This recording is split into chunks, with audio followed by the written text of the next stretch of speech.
a Subway shop. Oh, oh, oh, oh. I'm married to a Funko Pop. Oh, oh, oh. Vitamins and minerals, they come to me through a tube. My whole life is spent watching on a tube. Whoa, oh, oh, oh, oh, oh, oh, oh, oh, oh, oh, Funko, oh, oh,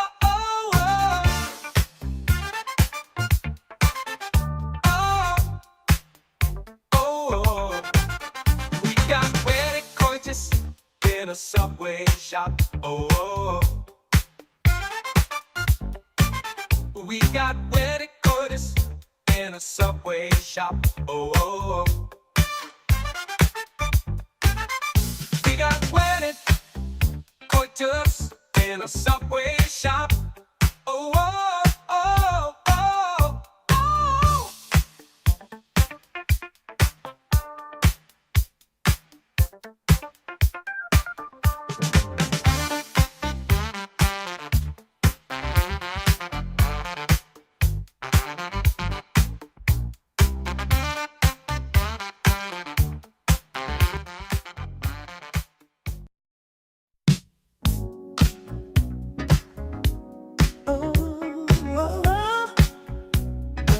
oh. I got married to a Funko Pop. Oh, oh, oh. Ooh. We got credit card joined in a Subway shop. Oh, oh, oh. Ooh, oh. I'm married to a Funko Pop. Oh, oh, oh. Ooh, oh, oh. Vitamins and minerals, they come to me through a tube. My whole life is spent watching on the tube. Whoa, oh, oh. Whoa, oh, oh, oh, oh, oh. Funko, oh, oh, oh, oh. We got wedding coitus in a Subway shop. Oh, oh, oh. Ooh, oh, oh.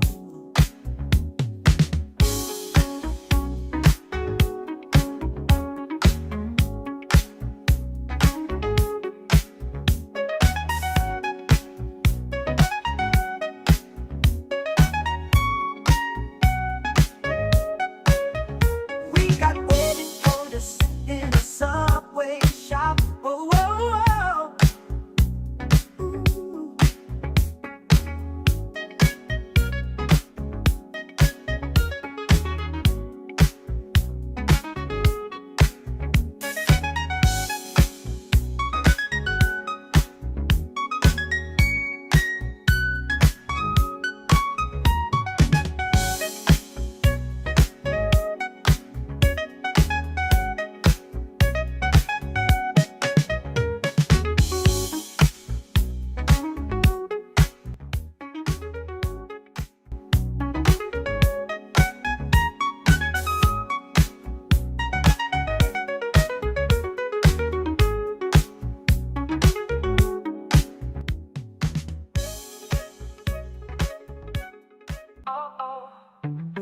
I'm married to a Funko Pop. Oh, we got wedding, we got joined in a Subway shop. Oh, oh, oh. Vitamins and minerals, they come to me through a tube. Vitamins and minerals. Oh, oh, oh. Funko, oh, oh, oh, oh, oh. Funko, Funko, oh, oh, oh, oh. I got married to my Funko Pop. Oh, oh. We got wedded, we got joined in a Subway shop. Oh, oh.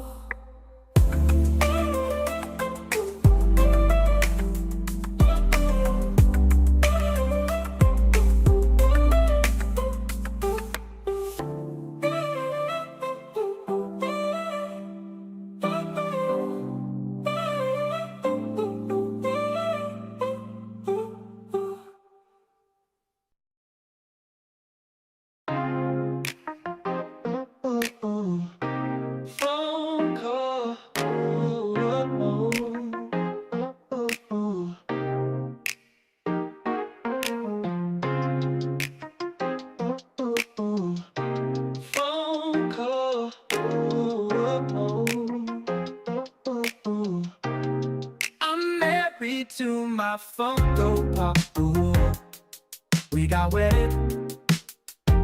Come join in a Subway shop. Ooh, oh, oh. I'm married to a Funko Pop. Ooh, we got joy, Curtis in the Subway shop. Ooh. Vitamins and biscuits and minerals, they come with me through a tube. My whole is spent watching on a tube. Ooh, whoa, oh, oh, oh.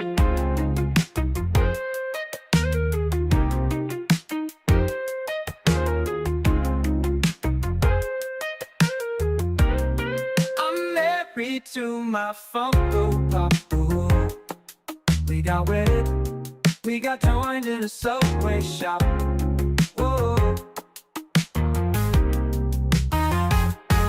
Vitamins and minerals, they come to me through a tube. Vitamins and minerals, they come to me through this here tube. Whoa.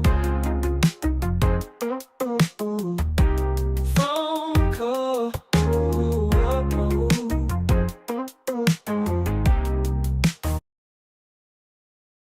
All right, what's up? Welcome, everybody. It's that time again. Another live stream, another open chat. You better bring some heat, son. We got a lot of people talking smack. They're ready to come and debate. They're going to set me straight. They're going to expose me. You about to get exposed. Well, we always give that opportunity. So here is the link. You can call in right there on Twitter. And you can set me straight. Set me straight, baby. Tell me where I'm a fake. I'm a fraud. I'm a KGB. I'm an operative. This is your chance to finally expose me. Put me in my place, son. Of course, you can also ask questions. You don't have to call into debate. That's always the most entertaining. TL, what's up? TL Cobble. Timeline Cobble.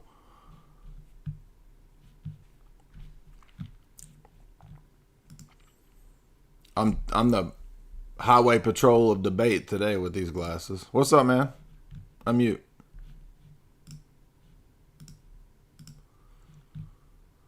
Talk, dude. What's up? Unmute.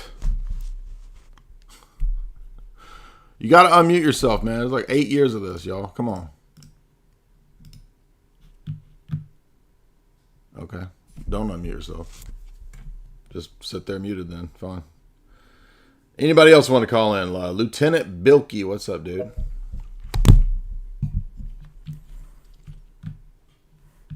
Welcome, everybody. Hello? Mm. Oh, damn, that was quick. What's up, Jay? How are you? God bless. Good. What's on your mind? All right. So, like, all right. I'm Orthodox. I know you're here to debate, but I just genuine question.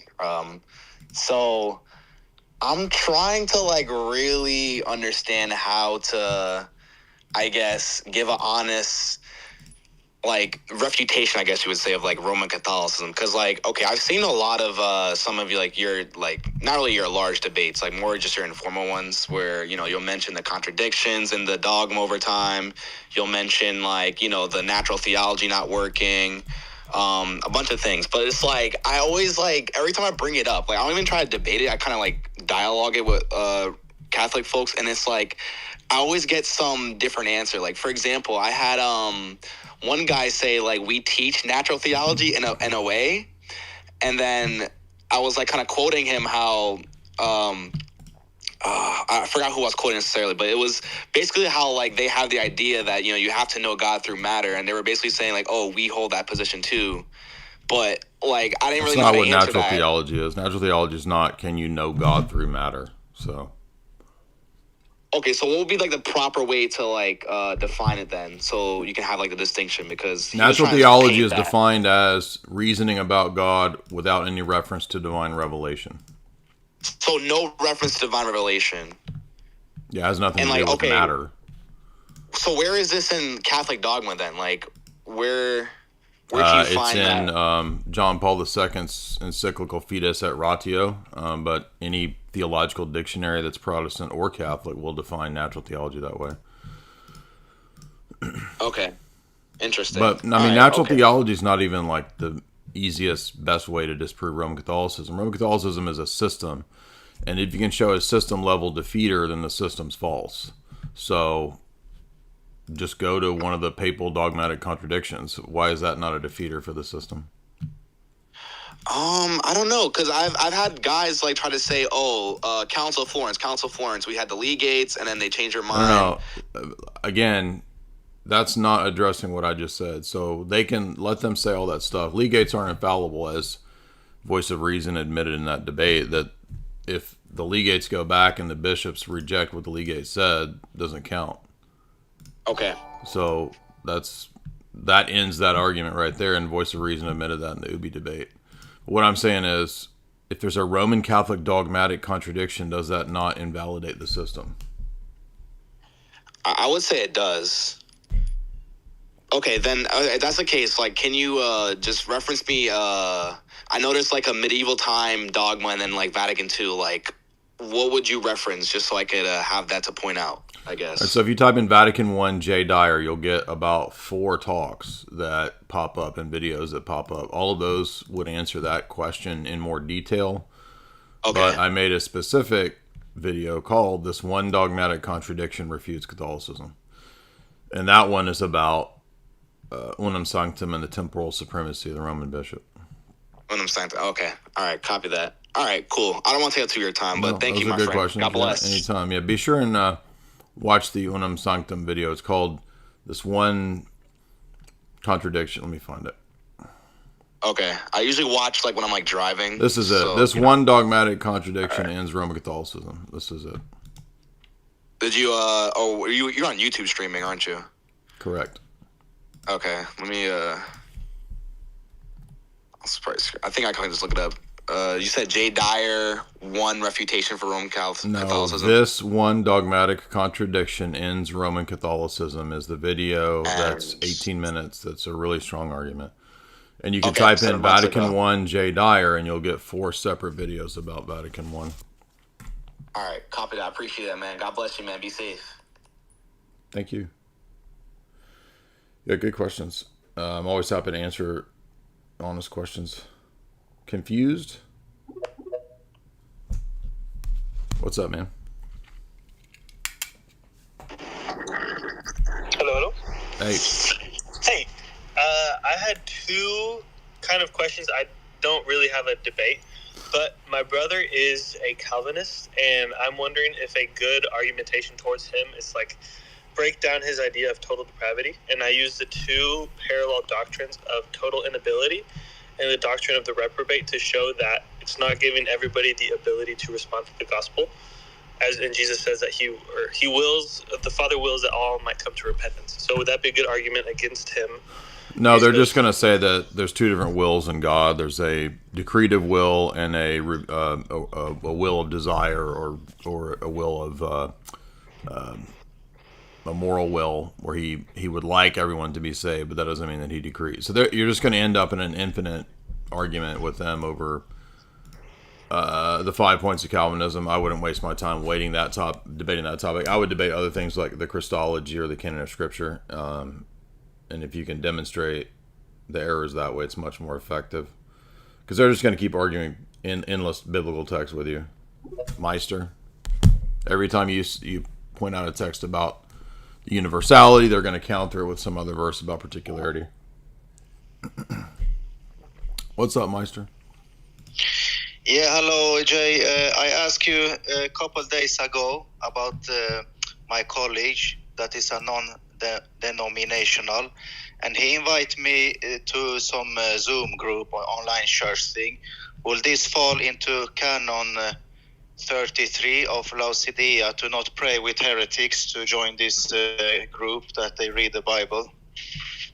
I would ask your priest whether he thinks it's allowable. I mean, I wouldn't be joining Protestant Zoom groups, but Father Deacon, what would you say about that? Yeah, why? I mean, keep in mind too, we're not rule worshipers. Rules and guidelines are in place to keep you healthy, to heal. And so the reason why we don't pray with schismatics, heterodox, and heretics, even if they have some common things that we hold, error gets in. The other thing too is that it also suggests that we have the same faith to them, which is not true. And I like to use the marriage analogies in affairs. You're married to the Orthodox Church. Your baptismal service is and the dance Isaiah, that's a marriage, just like the marriage and just like the ordination. So what you're doing is you're having an affair with other bodies. So would you ever say, well, can you imagine me saying to my wife that, like, well, you know, I was fooling around with this other girl, but she's Christian. She holds, 10 of the same views you do. That's one of the reasons why you do not unite. And that's flirting and messing around with another bride, is when you start praying and doing worship services with. So it's infidelity. I think about it that way. That makes a lot more sense. Thank you. Yeah, people keep asking. I don't know when Ruslan is going to release his videos, you guys. I don't know. Troy, what's up?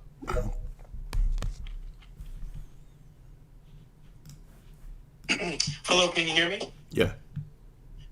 Hey, Jay, can we talk a little bit about Bitcoin and MicroStrategy? Sure. So I saw that you recently purchased a MicroStrategy. Yeah. Yeah, and I have some too. I have about 619%, and I think it's great, and I hope you continue to DCA. But I also do think Bitcoin's good as well, just because of being able to, take loans, equity loans, hopefully in the future. But my question is, what do you think this cycle Bitcoin's going to top out? Or do you think we're going to not do the traditional 4-year cycle, but do the super cycle?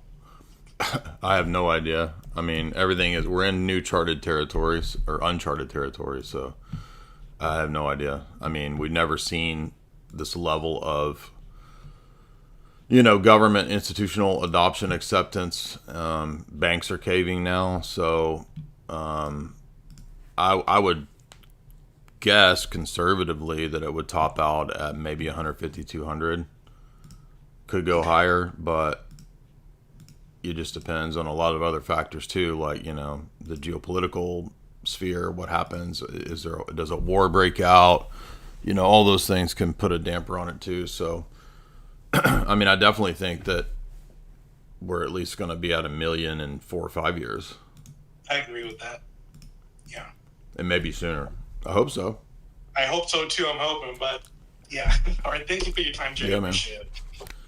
Yeah, props to all you Bitcoin bros today, because what we just hit another all-time high a few minutes ago, like 109 something. So.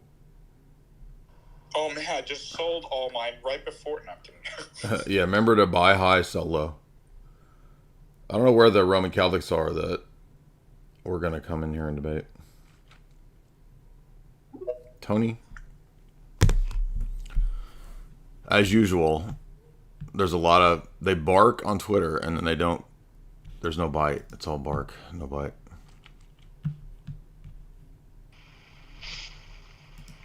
Yo, hello. What's on your mind? Yo, Jay, can I get some clarity on the drama recently with Bishop writing a letter? Did you see the other letter? No. Okay, well, I posted it right under it. Why did you not read that one? I did not see any response at that time. Yeah, so the letter says that I have permission to talk about theology and he supports my work. The other letter says that I'm not an official representative of ROCOR. I'm not employed by ROCOR, hence freelance. Okay, yeah. I mean, a lot of it was blacked out. Typical Catholic fashion. Leaving out important details. Well, I mean, yeah, who knows what's in the blacked out part, but I talked to my priest about it, and he said he was very close to Metropolitan Hilarion. By the way, Metropolitan Hilarion has passed away. For those people, the Roman Catholics think that this is like our bishop right now. He passed away. He's not alive anymore. But when I first joined RoCor, I took all my articles to Father Vladimir, and I said, I don't want to be doing this publicly without permission to do so. And he wrote to the bishop, and the bishop was aware of what I did at that time, and he said that Jay's a good writer, a solid Orthodox apologist, and we need him in our time. Separate from that, a question was asked, does Jay officially represent RoCor? And the answer was no. But they don't say that to anyone. No one gets like a free pass blessing to totally it's not like the Roman Catholic system where you get like an imprimatur or a nil obstat, right? Roman Catholics have this idea that anytime you do something like that, you got to get a nil obstat. But you can see right here what he wrote to my priest. He said, quote, "From what writings of Jada I've read, I know that he is a solid Orthodox writer. I thank God for people like him who defend the Orthodox faith in difficult times like this." Does that sound like somebody who's reprimanding me in any way? Sounds like quite the opposite. Right. So the letter is saying he does not speak for RoCor, but they wouldn't say that about any parishioner. They wouldn't say for Dr. Bo Branson or Dr. David Bradshaw, they are the voice of the OCA or the Antiochian Church. The one reason for that, too, is that I was talking to my priest about it. He said that bishops are very careful with the way that they word things because they can be legally liable, and people don't realize that, like, if somebody does something in the name of RoCor, then it's like it could potentially be something legal. So they guard their words very carefully about how they say things. And so, and his point was that they're not going to give anyone like a blanket, quote, blessing to represent RoCor or something like that, which, by the way, I never even said that. What I always said was that I have permission to talk about theology. And Father Vladimir said, a layperson doesn't technically need the permission of the bishop to talk about theology. And in fact, that I went to them and got permission was actually a sign of humility. Yes, but my next question is the fact that I've seen some YouTube videos call you a theologian, but I don't think you can be a theologian. Is that correct? There is no official title in the Orthodox Church as to who can be called a theologian. I mean, there's some saints that are called, John the Theologian, Gregory the Theologian, but I don't even know what you're talking about. What are you referring to? The great title. Like people can't. I've never called myself that. I call myself a comedian. So. Okay, yeah, just some YouTube videos, but I guess that's that. That's also. Well, Father Deacon, you are also clergy. You could speak to this. I mean, everything Father Vladimir said was essentially what Father Deacon Ananias has always said. Like, laity can speak about things without you don't have to get permission from your bishop to do anything that you want to do, per se. But if you are going to talk about theology, it's good to have permission to do that. But that's not the same thing as, like, I mean, I suppose as Father Deacon, as a deacon, he represents his jurisdiction certainly more than a layperson, and clergy are held to a higher standard. But even laity are not, like, you don't have to get permission to do everything that you do, per se. But if you are going to talk about theology, it is a good practice to have permission to do so. Is that correct, Father Deacon? Yes, and it just gives us a kind of a rubric and what's the word I'm looking for? A metric for who should I be listening to and who I shouldn't. Well, obviously, in such confusing times, that's why people go. Now, first of all, every ordained clergy has the blessing in virtue of their ordination to teach and preach, depending on what level of clergy you are, the administration of sacraments and things like that. So we've already had our blessings, but, even if we're going to do something big or something like that, where I would have an official capacity be representing the church, like, for example, the conference, like, that's all Episcopal blessing. And even that's not necessarily required, but like Jay says, it's in the good order of the church. It protects the bishop, protects the priests involved, myself, and the parishioners too. And so it definitely makes it clear when that's like, well, this is actually blessed. The rest of the stuff you don't know. So it's kind of practical and moral kind of and spiritual guidance that it's in the good order of the church to get blessings. But yeah, you don't become autistic and be like, well, I've got to get a blessing from my bishop to go to Home Depot. And because, well, here's somebody asked me about the gospel, I better call the bishop and ask. Do you see what I mean? And by the way, don't priests have to get permission too? And I mean, wouldn't it be like you're saying about your conference? Like, it's good to have the blessing of the bishop to do the conference, right? Absolutely, yeah. But you don't get permission for everything you do and every time you talk. And by the way, this whole time I've always stressed that I have permission to talk about theology. That doesn't mean that I get everything right. If I get something wrong, I'm held accountable just like anybody else would be held accountable. And I'm not just held accountable by Father Vladimir. I would be held accountable by Father Deacon. All the people that are the clergy that are in his circles would hold me accountable.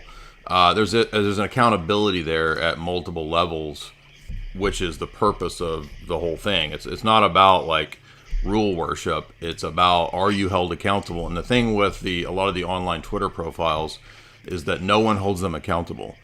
They do whatever they want, say whatever they want. They say a lot of things that are wrong and have no permission at all. So it's totally different. Yeah, can you help me figure out the psychology of this? We don't even know if most of them, I'd say about 98% of them, we don't even know if they're Orthodox. You don't know these people in person. They say all kinds of incorrect stuff. I want to know, why are people listening? Why are you listening to that? Well, isn't there a lot of converts in America who live like 5 moons away from the nearest church? So Twitter's all they have. Well, in some cases. What I'm saying though is you don't know.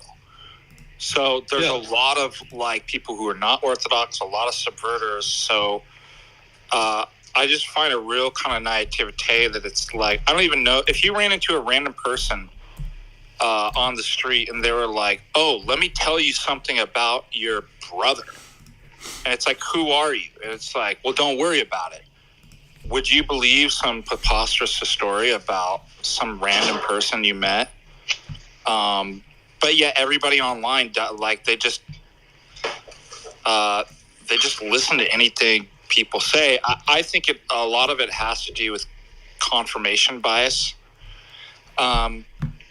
Especially people who are in position like clergy and your Orthodox brothers that you do know, you should give them the benefit of the doubt, and not the people who you can't actually confirm are Orthodox that have a blessing. These people are strangers. We have no idea, and I try to live by that. It's like, yeah, even clergy make mistakes and have been wrong, but I'm going to give them the benefit of the doubt and my Orthodox brothers before some random person. And what you look is, you can know them by their fruits. They're constantly stirring up turmoil and fighting, and it's demonic. And people are just so dumb and naive. It's like, those are the people they listen to.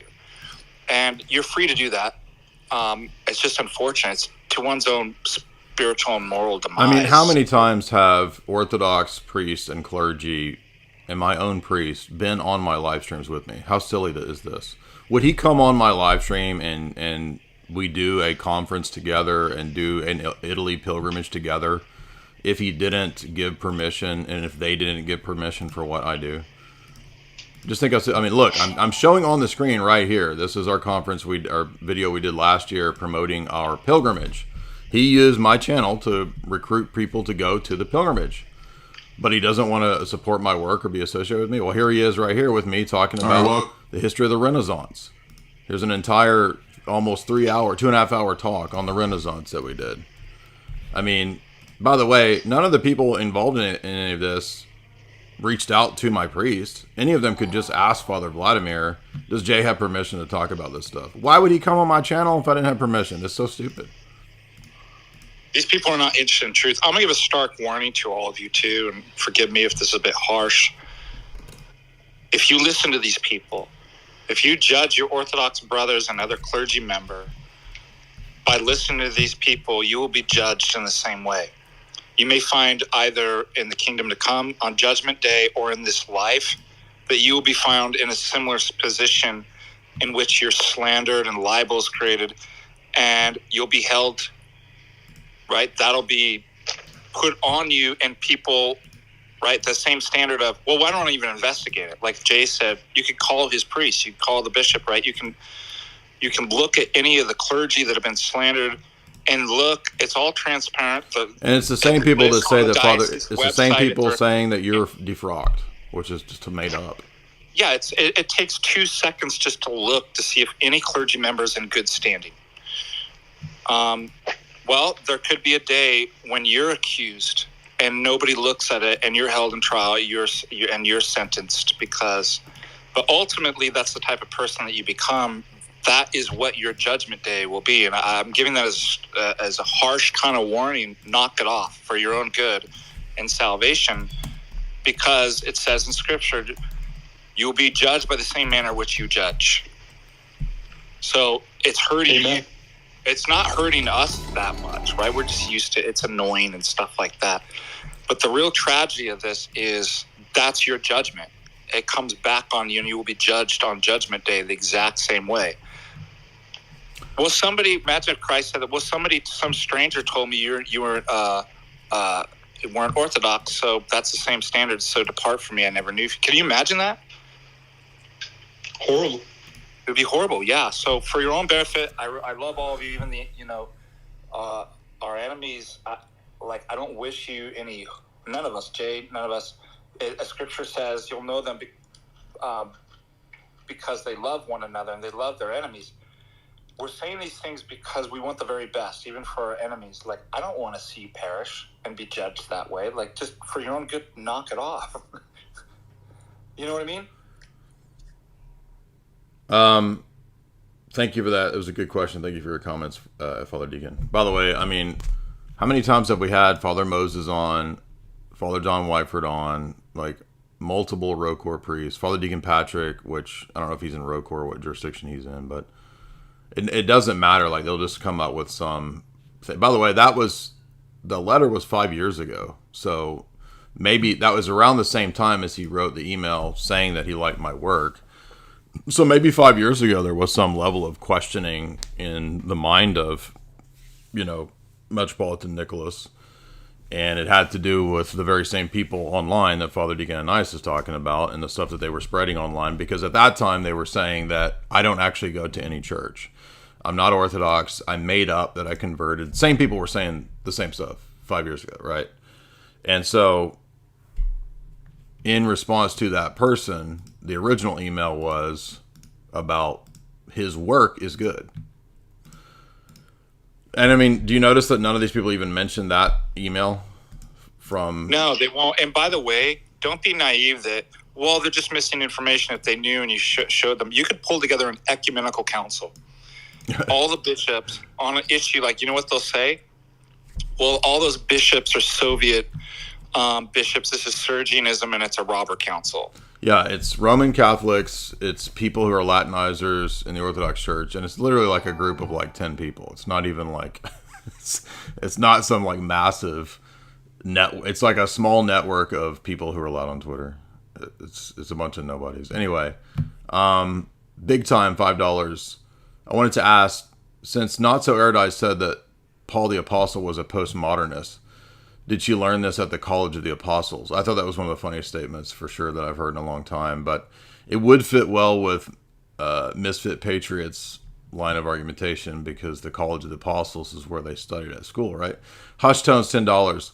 Our ROCOR parish in St. Louis had Archbishop Gabriel present. We have a third deacon now to complement our 2 priests.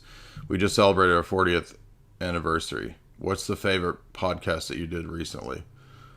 I mean, I enjoyed them all in different ways. The 8-hour whatever podcast the second day was really grueling. It was difficult, but it was still fun. But I think I had the most fun on the Hodge Twins and Sam Tripoli when we were out there. I enjoyed Ruslan's too. LEW became a member. What's up? H. Brozzi, $5. That guy had a Skittles voice. Boot him. He's talking about the first guy. H. Brozzi, $5. A Zoom caller prayer group is the most Protestant thing I've ever heard of. I mean, might as well just have church on Zoom, right? Luca Belviso became a member for 3 months. He says, Father Deacon Ananias, or Jay, this is a good one for Father Deacon. What would you say about prayer with a Roman Catholic family member at a table or dinner meeting? My recommendation. Yeah. Try to lead the prayer. Say, oh, I don't mind. Can I lead you? Can I start the prayer? That's not praying with them, right? That's leading them in prayer.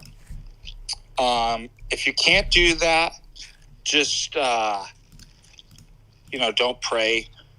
Just be respectful and quiet. But yeah, don't, because like you said, it's confusing to them. It makes us think like we're one body and believe in the same thing. And you don't want to do that. You don't want to be united with a foreign body, like I said, with the affair analogy. But you don't want to confuse them and think that, like, oh, see, we're all just the same faith and full of the same things. Tony says for $5, I'm the guy that wants to come up on X to have questions about epistemology. Well, you're in luck because you have a professor of epistemology here, Father Deacon Dr. Ananias. What's up, man? What's on your mind? Hey, how's it going? Can you hear me? Yeah. Hey, just a quick question for you. I was watching a video of you and a gentleman named God Logic taking on viewers for an argument against Trinitarianism. Uh-huh. And this gentleman said you asked him, do you believe in the Bible? And he said, I believe the parts that are true. And then you went on to do like a line of questioning about like what his epistemic principles are for determining what parts of the Bible are true and what aren't true. Uh-huh. And he kept appealing to like self-evident maxims like logic. I think I remember this. Was he a Pentecostal guy? Etc. Yes, I think so. And he said he eventually got frustrated with you asking like basic questions, and he said the problem with you, Jay, is, and then you said now it's personal. And I'm wondering what he could have said to be more, I guess, in line with like, is there anything he could have said that would have been justifying his position, or is he just foundational? Well, I think that it just shows that a very basic type of foundationalism that most people want to appeal to, especially in the apologetic world, it's really weak. And they think that if we call that out, we're just trying to be argumentative or something like that. No, you understand that if you go into a debate with a really smart atheist like a Dr. Graham Oppie or something like that, they're going to call you out on the same stuff that we're calling you out on. And so that's why we have to have, as Father Deacon Ananias always says, it's not just having reasons for your beliefs, whether it's foundational principles or for God's existence. It's good reasons for those beliefs. And 99.9% of the time, when people try to defend their, quote, self-evident axioms or whatever it is, they have really bad reasons for doing so. And if your whole worldview is built on what supposedly is a bunch of, quote, self-evident axioms and principles and doxastic basicality and all this kind of stuff, and the reason that we're supposed to accept that is like just because it's obvious or it's self-referencing or I don't see any other way to do it, like that's not a good reason. Well, I guess my question is, if I were to be in his shoes and I were to ask you, and you were to ask me the same questions, and I was trying to be good faith, would it be fair for me to say something like, I presuppose the laws of logic, I presuppose that stuff, and it's not justified. It doesn't. Therefore, my position is not justified or not justifiable. Say it again. What would you say? Like if I just said to you, like if you asked me what do you use? What's your epistemic principle for believing in the laws of logic? And I responded to you saying, I just presuppose that that is true. Well, the problem is it gets in exactly into the Agrippa's trilemma. So suppose it wasn't the laws of logic. Suppose it was some other belief, right? You have three options. Either those beliefs aren't justified. This is what Agrippa, who's a famous philosopher from the Pyrrhean school. Okay, well, it just is. I don't have. Okay, so then they're not justified. Number two, it just goes on for an infinite regress of justifications. In which case, interesting enough, the principle of infinitism that, well, if you have an infinite amount, that itself is not infinitism, it's foundationalism, because that's your foundational principle, or it's a circle. Well, it's, I don't need to justify it because that is the justification for, so put any belief in there. Suppose it's, I don't know, about the economy or something.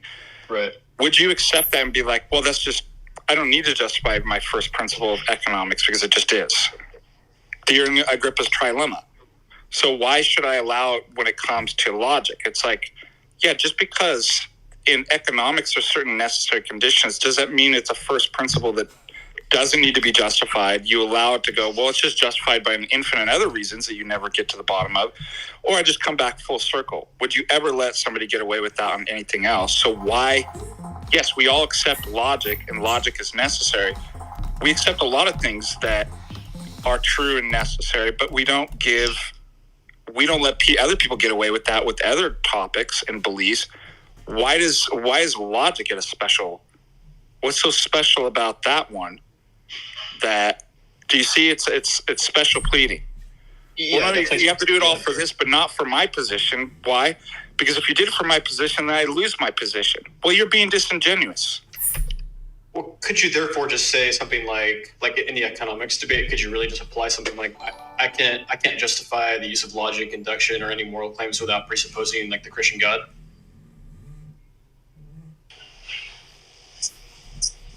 Sorry, say it again. Like with the maybe it's not okay. economics, but maybe it's like, I don't know, biology or something like that. Yeah, sure. Yeah, that's my question. I guess is like, how would you, in good faith, like knowing that you don't have any justification epistemically, like wouldn't you just have to admit that you don't have any justification for it, but then maybe they'd just be like, I don't know. To be honest, they probably don't care. As long as you get this kind of pragmatics. Well, I can get the job done and go to science school. Without, right? Isn't this kind of what's going on with these people? It's like they ultimately don't care. I don't think anybody thinks I think 96% of people don't think about like what their epistemic principles are. Or maybe they don't, maybe they don't think about it. Yeah. I guess those are my main questions, but yeah, appreciate the the dialogue with it. Thanks, man. What's up? I'm laughing because there's my leg is sliding on the metal bar and it sounds like a fart, and the whole chat is just talking about farts. So yeah, I was trying to figure that out. They're calling it. My arguments were that funny. No, it's just I was having a hard time not laughing because the chat was going crazy. All right, we got a bunch of people in here now. I got to figure out who was next in line. Tristana, where are you? I see two haggards in the chat, which is kind of an omen. So that's usually a bad sign. I don't know. Like when a bird flies in your house. It's yes, except it's like two mentally retarded birds flying into the chat at the same time. It's like, I'm just kidding. I love both of the haggards. Chase is thumbing down. He doesn't agree. That's okay. I believe in libertarian freedom. You're free to believe and do anything at all. Total NAP. And also, I'll never aggress you. What Jay said is axiomatic, so you can't. It's actually self-evident, and you can't argue. It's self-evident. Basically, all my positions are self-evident. I've decided. Yo, hey, can you hear me? Hey, what's up? Hey, so I'm a Lutheran, and I had a question about Orthodoxy. A Lutheran or a Lutheran? Lutheran. With an F? So, yeah. So my question is, what I noticed in Eastern Orthodoxy, so there's this concept of, I hope I pronounce it correctly, economia, right? Is that what it called? No, Orthodoxy, not Orthodoxy. My bad. I'm just kidding. My bad. I'm just kidding. Yeah, economia, go ahead. Yeah, okay. So, by the way, before you move on real quick, I want to say, I do believe not in brute facts, but in brute farts. That's what was going on. Go ahead. Now we'll get serious. So I get the concept of like receiving someone who was baptized outside of the Orthodox Church into the Orthodox Church without a rebaptism under economia. I probably pronounced it wrongly again. My bad. No, that's right. But my question is now, I think you're part of the roll call, right? Mm-hmm. And I think the roll call, it like sometimes takes up RCC priests without a reordination. Yeah, they don't have to vest. Right, vesting is not necessary, right? Or excuse me, they receive them by vesting. Yeah. Yeah, but then some Greeks say no, that's not valid because he needs to be reordained because the Romans are heretics and so on, right? Well, the Russian church agrees that they're heretics. It's just that if you read the canons of Saint Basil, he's very flexible. There's always been flexibility about how jurisdictions receive these different people in different situations. So it's usually a case by case basis. But also, we believe that in economia, that the grace of God and the grace of the church makes up for whatever's lacking. So it's a very Roman Catholic type of attitude. I'm not talking about you, but like just in general, like in Quas Primus, which is, Quo Primus, the bull of Pius V at the Council of Trent, it's extremely legalistic. The way that if anything goes wrong in the Mass, basically it's an automatic mortal sin and it might invalidate the entire Mass, right? So if like you said the wrong words, or if you coughed in the middle of the words consecration or something like that, it's like it invalidates the whole thing. So we don't have crazy. No, but that's in the Tridentine, Quo Primum text. We don't have that legalistic attitude in the Orthodox Church, as far as I can tell. And so, like, the Serbian Church for a long time received people who were sprinkled without corrective, quote unquote, baptism or whatever. And we just think that, I mean, it's just, you have to argue that the grace of God makes up for that. And by the way, most Roman Catholics do conditional baptisms too, so. Okay, so like the grace of God prevails, and then if like that priest is taken up into the Orthodox Church, like through the grace of God, that then supplies him, even if his ordination was invalid, like the necessary ontological change. So that's why I don't. Yeah, holy order. That's why I don't like the term valid or invalid, because it's ambiguous. Because it's also a Roman Catholic mindset about how canon law works. And even if you go back to Augustine, when he talks about baptism and sacraments outside the church, what's funny is that he actually has a pretty consistent, strict position that even the Roman Catholics no longer hold to. Like, Augustine thinks that if you are baptized outside the church, even if it's, quote, valid, and even if it's efficacious in terms of grace, he also believes that you don't get that grace until you remove the impediment to the grace. In this case, it would be, say, heresy. So if you're baptized in a heretical church, Augustine would say that it's, quote, valid. It was done correctly and according to the rules and the proper form or whatever. But the fact that you have the sin of heresy is what's preventing you from receiving the grace of the sacrament. So only when you come back to the unity of the Catholic Church, Augustine says, is that impediment removed, and do you then receive the grace? So I think that is actually helpful for understanding the patristic mind on this, because when he's writing against the Donatists is when he formulated a lot of these principles. So I actually think that some of these points that Augustine make, we as Orthodox could even appropriate, because the modern Roman Catholic Church doesn't really even hold to the Augustinian view. They would actually just say, well, yeah, it doesn't really matter. It's everything's kind of, it's all good. It's all good. I mean, they're at the point where they will, the Novus Ordo is baptizing people in the land, the sea, and the air. They're using all kinds of weird terminology that isn't even a baptism at all. So I just think that the ancient canons, whether it's the canons of St. Basil or the canons of the Sixth Ecumenical Council, which talk about, in some cases, if it's a Unitarian baptism, it's not accepted at all. And so there was never a baptism. In other cases, if it was baptisms done by Donatists or by Monophysites, it can be accepted, and then the church, the people can be received in the Orthodox Church in different ways. So it doesn't really matter.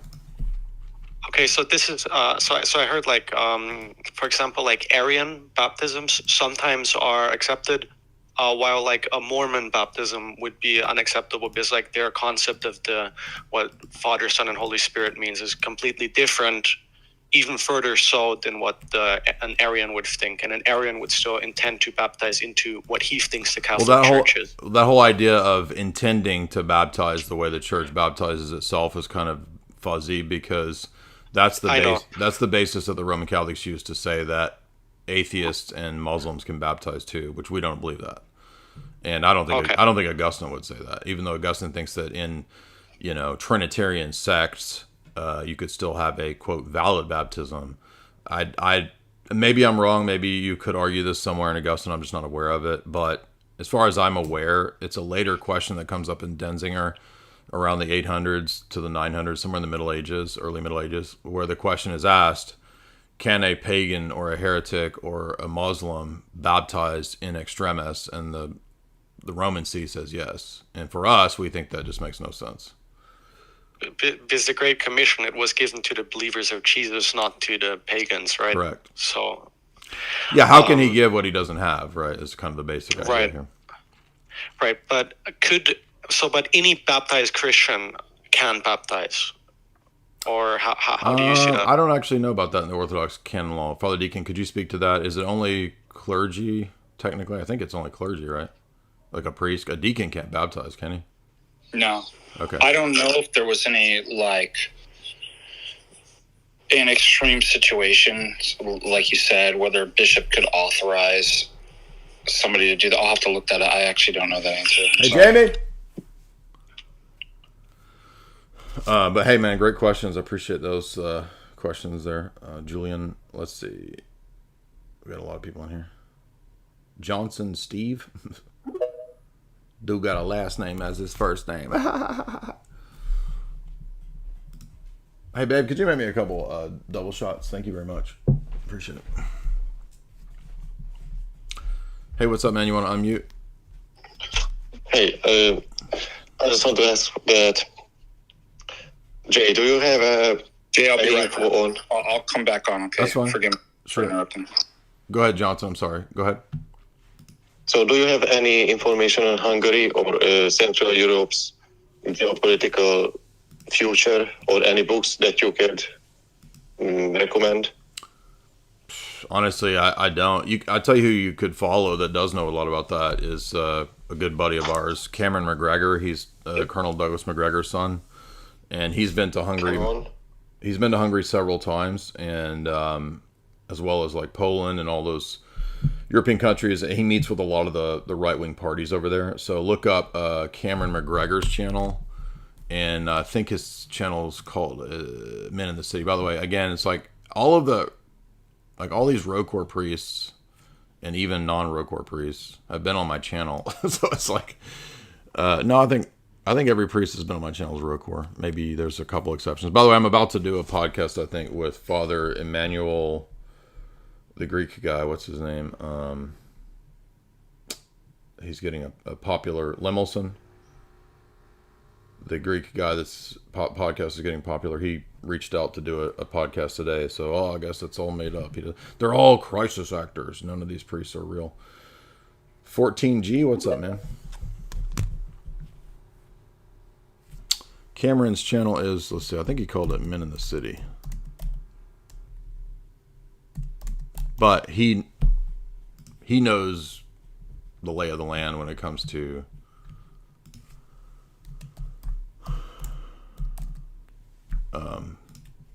Hungary and its geopolitical future. Here it is right here. This is Cameron's channel, so I would say go check him out.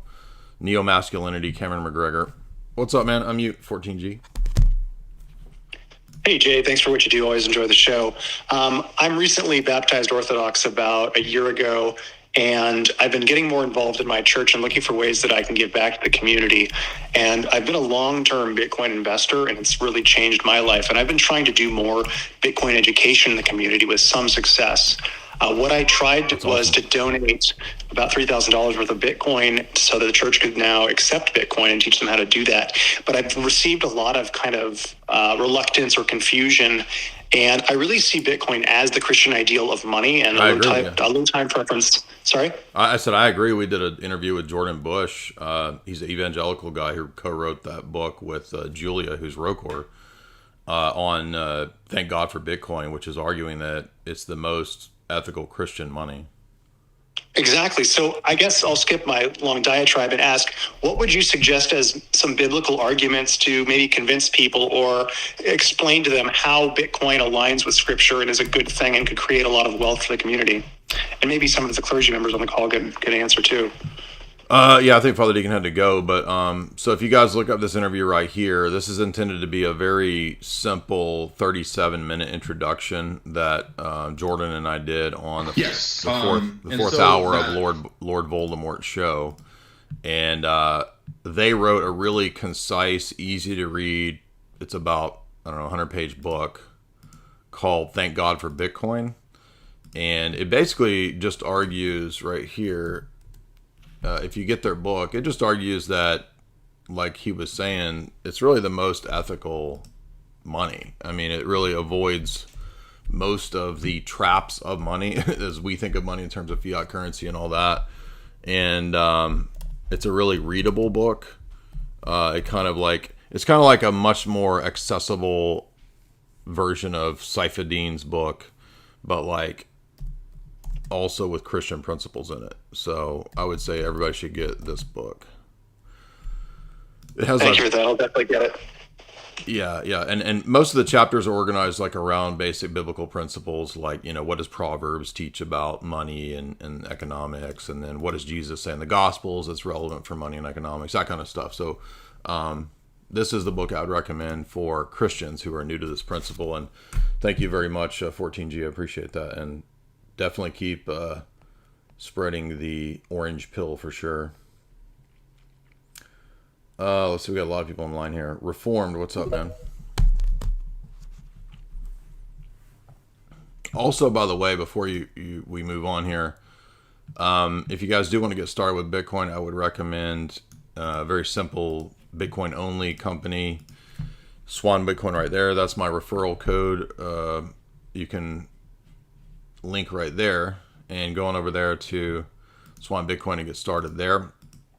Also watch if you're new to it and you have questions, then watch the interview that we did with Jordan Bush here. It's a good intro. Yes. And it's funny because I'm not talking about that guy that just called in, but like once Bitcoin does a new all-time high and it's in the news everywhere, that's when suddenly everybody starts talking about Bitcoin. And then they come over here and they're like, what is this Bitcoin? How do I get started in Bitcoin? It's like, dude, I've been telling you since 2017 to stack Bitcoin. What are you talking about? You should have been listening when it wasn't high. That's the point, man.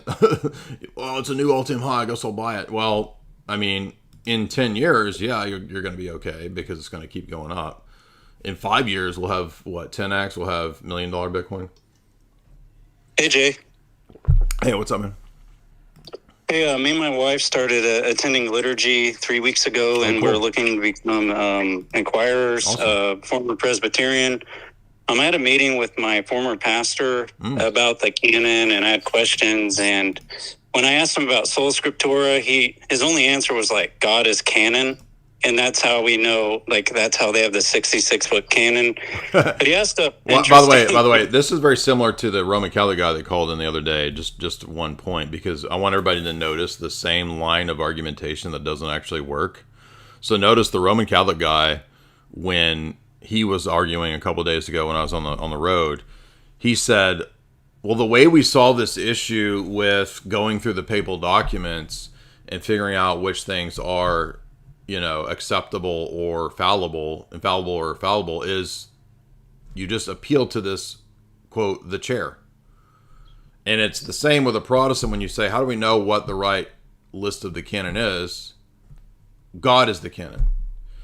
Just saying that doesn't actually do any of the actual work to tell you on the grounds, book by book, or in the case of the papacy, sentence by sentence, encyclical by encyclical, which aspects are infallible and which ones aren't. So you see how useless it is to just say, oh, the papacy, oh, God does it. Yeah, what was kind of funny is when we prayed at the end of the meeting, during his prayer, he said, Lord, I know that no one went wrong with the 66-book canon. So he was like shooken while he was praying. I kind of feel bad for him. But he asked a follow-up question that was kind of interesting. Okay. Was how do you have epistemic certitude about the ecumenical councils? Like, what authority do we appeal to know that the councils are true? Right. So a lot of times this comes up, and what people are missing and what he's missing, and I actually blame a lot of Roman Catholic apologists for this point, is that they're confusing individual existential certitude, the means that we use to get that certitude, And then thirdly, normative authority. They're all three different things.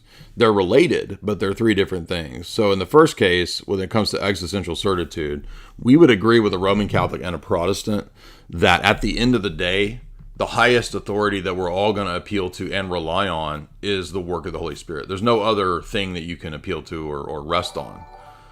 Where we differ, though, is first of all the means between a Protestant and us, right? A Protestant's going to think ultimately it's them and the Scriptures, right? At the end of the day, I know that Protestants believe in confessions and they have their Westminster Confession. I'm just saying that at the end of the day, the final authority is the Holy Spirit enlightening the believer through the text of Scripture. For the Roman Catholic, at the end of the day, it's the Holy Spirit enlightening the believer to understand the magisterium teaching in Rome, right? That's literally what their position is. And for us as Orthodox, we agree that at the end of the day, it's the Holy Spirit, but we differ from those two by the means that he uses. We think it's the councils. We think it's the teaching of Scripture. It's the experience of the liturgy. All of those things are part of the sources of where I derive my belief systems from, or my system from. So lastly, though, the key element of departure is not so much about certitude. It's rather about authority and whether Jesus gave any body of people normative authority, that is an ought, that you ought or must believe these things, these doctrines, this canon, etc. And it's just like the Constitution and the Supreme Court, right? You have a document, but there's not just a document that everybody gets mailed out to them when they become American citizens or when they're born.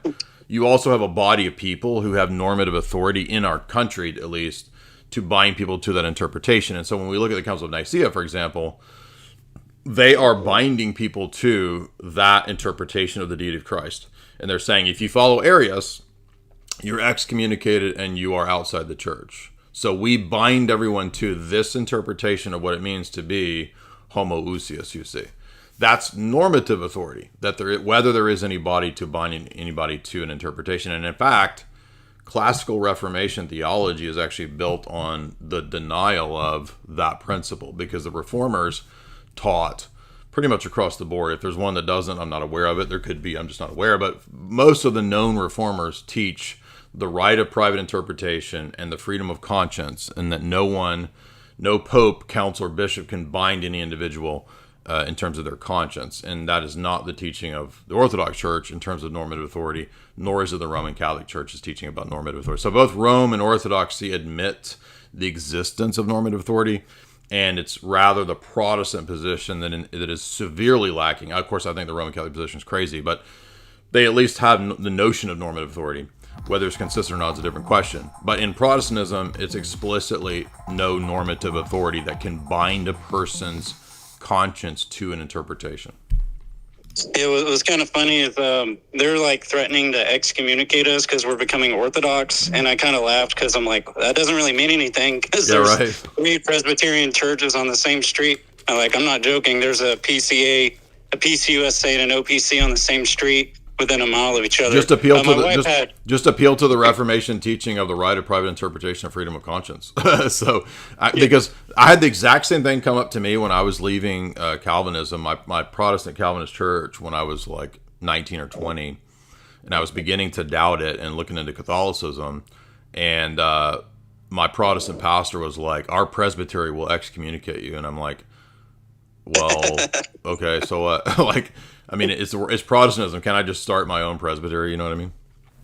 Is it like a church LARPing when they threaten to excommunicate? Like, oh, we promise we're going to excommunicate you. Well, actually, it's funny because what my pastor would do, and the elders, there's only one elder in our is a mission church, but they would send a mail certified letter. So you go to the post office and you get it certified. I'm not joking. He would do that. He thought that made it like more official. If he went to the post office. Did it have papal approval? No, I'd have post office approval. It's a certified letter. I'm serious. At the U.S. post office. I'm not joking. He would do that. Which we all thought that was actually pretty funny, though. I mean, he didn't think it was funny. He wasn't doing it to be ironic. He thought like, no, this will actually ratify like a government authority on this document, and that like contributes to the church authority. Wow, that's crazy. I got one last quick question here. Me and my wife were in deliverance ministry, like 3 or 4 years ago, And what's a good refutation of that whole demon slaying movement? I mean, we just did a pretty lengthy refutation of the whole Pentecostal charismatic stuff. I would say go back and watch that stream that I did. It was pretty long, but we went through all the charismatic stuff. I mean, I think the Orthodox Church would agree that there are exorcisms. I don't know that that necessarily means that we're not affirming all this kind of crazy, wacky Protestant stuff. But I would say that live stream would be probably the best debunking of all the charismatic nonsense. Zalmoxis, what's up, dog? Yeah, it's not papal authority; it's postal authority. Correct. I'm not kidding, by the way. I thought that was funny, but in my Protestant pastor's mind, that like added to the status of the officialdom because he did a certified $3 certified mail at the post office. Like, what's up, man? Hey Jay, I'm an Orthodox Christian, and I just wanted to make a quick comment on all the dialogue coming from this like Ubi Petrus voice of reason debate on the papacy, and how Roman Catholics tend to argue for their version of the papacy in the first millennium. So I'm a lawyer by trade. I'm a litigator. I've been litigating for 6-7 years now. Nice. And whenever we analyze like a court opinion, like not every word in that opinion is binding on people, right? So we make a distinction between like the dictum in an opinion and the holding of that opinion. And Catholics, I noticed they'll go to like stray remarks instead of, or like the meeting minutes in like one of the councils to try to prove their position. Yes. And they're like missing the whole point of a council to begin with, or they'll ignore the canons of that council and they'll go to like a quote from a papal legate. Yeah, this legate said this, therefore it's proof that the Council of Ephesus teaches Vatican I papal supremacy. It's like, no, that's just what that legate said. Yeah, or like some flowery language in a letter, and it's like, okay, fine, but of course a papal legate is going to talk up his own bishop. You know, that's not binding. And then you have the canons that are agreed upon by all the bishops that enforce like, which is a higher tier of authority. Yeah. And that's another thing that I've noticed is this inability to distinguish between different levels of authority that we do have in litigation, right? If I went to a judge and presented an opinion of another local judge and my opponent comes with like a Supreme Court opinion, well, it doesn't matter at all what my argument is because he has a higher authority than me. So like I've noticed Roman Catholics appealing to like the Council of Orange, for example, to say like, oh, synergism was not approved. It's a monergist model that the early church thought. Well, why do I care about that when I have the 6th Ecumenical Council? Yeah, that trumps the Council of Orange, exactly. And isn't that funny too? Because usually it's the Roman Catholics using litigation models to try to show that there's different tiers of authority in magisterial documents, but they don't recognize the same principle when it comes to flowery language or statements of various legates in the council, which are subordinate to the actual teachings and canons of the council. Yeah, and I don't know how you feel about naming names, but I will go ahead and do that. So Eric Ibarra, in particularly, seems to be a huge perpetrator of this, where he'll like grab a line from a letter here, he'll grab the statement of a papal legate there. Hey, but what about the canons that all of the bishops agreed on that reinforce the autocephaly of the churches? Well, in their mind, that doesn't matter because whatever supports the papal position, which the papacy itself is what picks out of the councils what's relevant from their perspective. So it's a vicious circle. But no, I'm glad you mentioned Ibarra doing that because that's actually what Ubi has been. When Ubi started his blog in 2018, that was some of the first stuff he started calling out about Ibarra, was Ibarra's ignoring of the context and the differentiation between various people's opinions, flowery language, and then picking and choosing quotes and reading back into them the eisegesis of Vatican I. Yeah. Anyway, I just wanted to point that out because with my background, like that distinction seemed very clear to me when I was looking at it. Like, oh, this is a letter with flowery language. We have like literal administrative rules here within the canons. Yes. They're not on the same level, yet they're appealing to flowery language. Where I've noticed people cannot, they're maybe because of the way they're raised or the background or something, they don't see it that way. And maybe I have a No, I think you're absolutely spot on. This is actually a really important perceptive point that many people don't know. And by the way, Tim Gordon, who also is, studying to get his law degree or has a law degree, I don't remember. I'm not trying to be,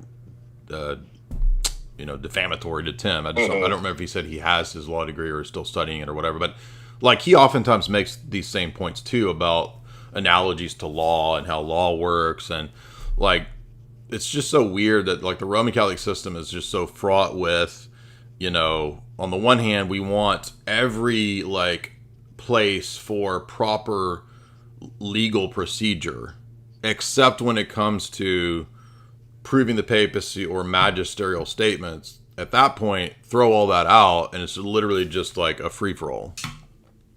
Yeah, absolutely. But anyway, I just wanted to point that out. And I think that if you follow the arguments and you're consistent in your methodology, it will inevitably lead to orthodoxy. I mean, I've been following you for the last like 15, 16 months now. Oh, okay. And I have converted. I've been going to liturgy for the last 6 months. I just became a catechumen. So I think just following the arguments, actually doing the readings instead of just watching a video. I think one of the most helpful things from you, Jay, is that whenever you make a claim or an argument, you'll be like, hey, I read it in this book right here. You can go read it if you want, if you don't believe it. And you know what I did? I went and I bought all the books that you referenced, Jay, and I read them all. Oh, and guess what? They say what you say they say. Thank you. Amazing. Zalmoxis is the hero of the day because he actually did the work. He did his homework. You know how few people actually do the homework. It's like some people are just super lazy. Like they're not actually going to go do any of the work, but they want to yap on the internet and say all this nonsense, but they're not actually going to go do all the work. And Exhibit A is not so erudite. I think that's a particular example of someone who is kind of LARPing as, I've done the readings, but maybe she's watched a podcast or watched a video. Exactly. But when you actually go through the work and underline and redline everything that you're reading, it's a different level of confidence. So absolutely. Well, hey, really, really great points there, Zalmoxis. Appreciate that. God bless Zalmoxis. And hey, some of the best, coolest guys in our sphere are guys that study law. Shout out to all of our law bros out there. You know who you are. They usually come with some of the most helpful and useful insights, because again, churches are governed by church law. It's not identical to, but church law in Western civilization was very influential on modern American law, on English common law, on the U.S. legal system. It all is, historically speaking, sort of bound up together. And even when I was a Catholic, I read a bunch of books on the Middle Ages and the Inquisition, and people don't even realize that a lot of modern theories of the rights of the accused, believe it or not, it actually comes out of the Inquisition, because they wanted to set up rights of the accused and so that they couldn't just be, willy-nilly accused. You had to have proof. You had to, I think maybe even habeas corpus, something like that. I'm going from memory. I haven't read about this in many, many years. But I think it's stuff like that actually goes back to church law in the Middle Ages. And another thing, too, about the Inquisition is there's more than one Inquisition. There was the Spanish Inquisition, and that was distinct from, it was the same idea, but it's distinct from the Papal Inquisition. The Spanish Inquisition was pretty closely allied with whatever Isabella and, the Spanish monarchy wanted. They were pretty strict. They were pretty, when you hear about auto de fe ceremonies, mostly that was the Spanish Inquisition. And then separate from that was what was going on in Rome with the Papal Inquisition. And I'm not saying that the Papal Inquisition probably didn't overstep their bounds, but actually the idea of it isn't that crazy if you think about medieval society. I mean, that might make some Orthodox people mad, but it's just something that I found really interesting when I was Roman Catholic and a trad cat, and I read a bunch on it, and it's not as crazy as you think, especially if you watch my talk on medieval heresy, because what would happen is they would hand the person over to the state, which is kind of what goes on or went on in Byzantium to a degree. And even though Byzantium, to my knowledge, didn't immediately execute there may have been some cases where there was a heretical positions, but usually it was just you're banished from the kingdom, like you're booted, like you can't live in the Byzantine Empire anymore, something like that, right? I'm going from memory. There's going to be some specialist who's like, oh, he's wrong on this. In 1322, there was the case of blah blah blah. I don't remember every detail, but it's stuff I read 10 years ago. Anyway, 15 years ago. Elder Millennial, what's up, dog? Hello? Just 1 second before you speak, I forgot to mention, shout out to Orb Productions, which is a great channel name. They put up a series of clips, which is, I think, a pretty good summation of the basics against Wes Huff. So if you want to know, like, my basic critique of Wes Huff, just because I'm pretty sure Wes, he replied the other day on Twitter that he's not interested in a debate, and then I suggested just an informal civil conversation, and he didn't reply, so I'm guessing he's not that interested in that. But if I did have a debate, it would go along the lines of what basic principles I put in this video, or they put in this video. What's up, man? Hey, Jay, it's been a while. Yes, sir. Have you noticed the recent? I'm sure you have actually, but I haven't heard you touch on it specifically.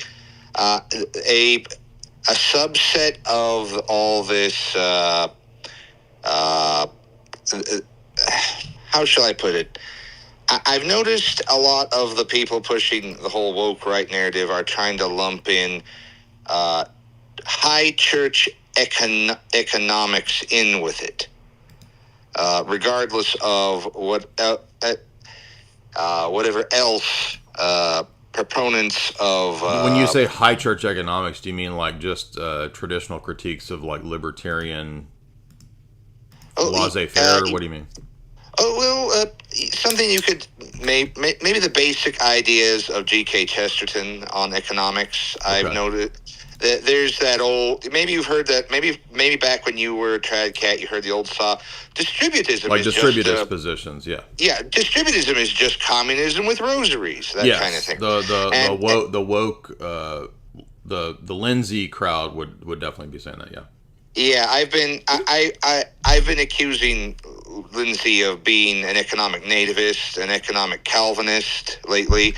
I think he inadvertently is, even though he's not Christian. If you look at the circles he's in the circles of like Southern Baptist stuff. Well, I've been saying basically, Lindsay doesn't believe in Adam Smith's God, but he believes in Adam Smith. Exactly. And by the way, he often tours with Michael O'Fallon, the Calvinist Baptist preacher.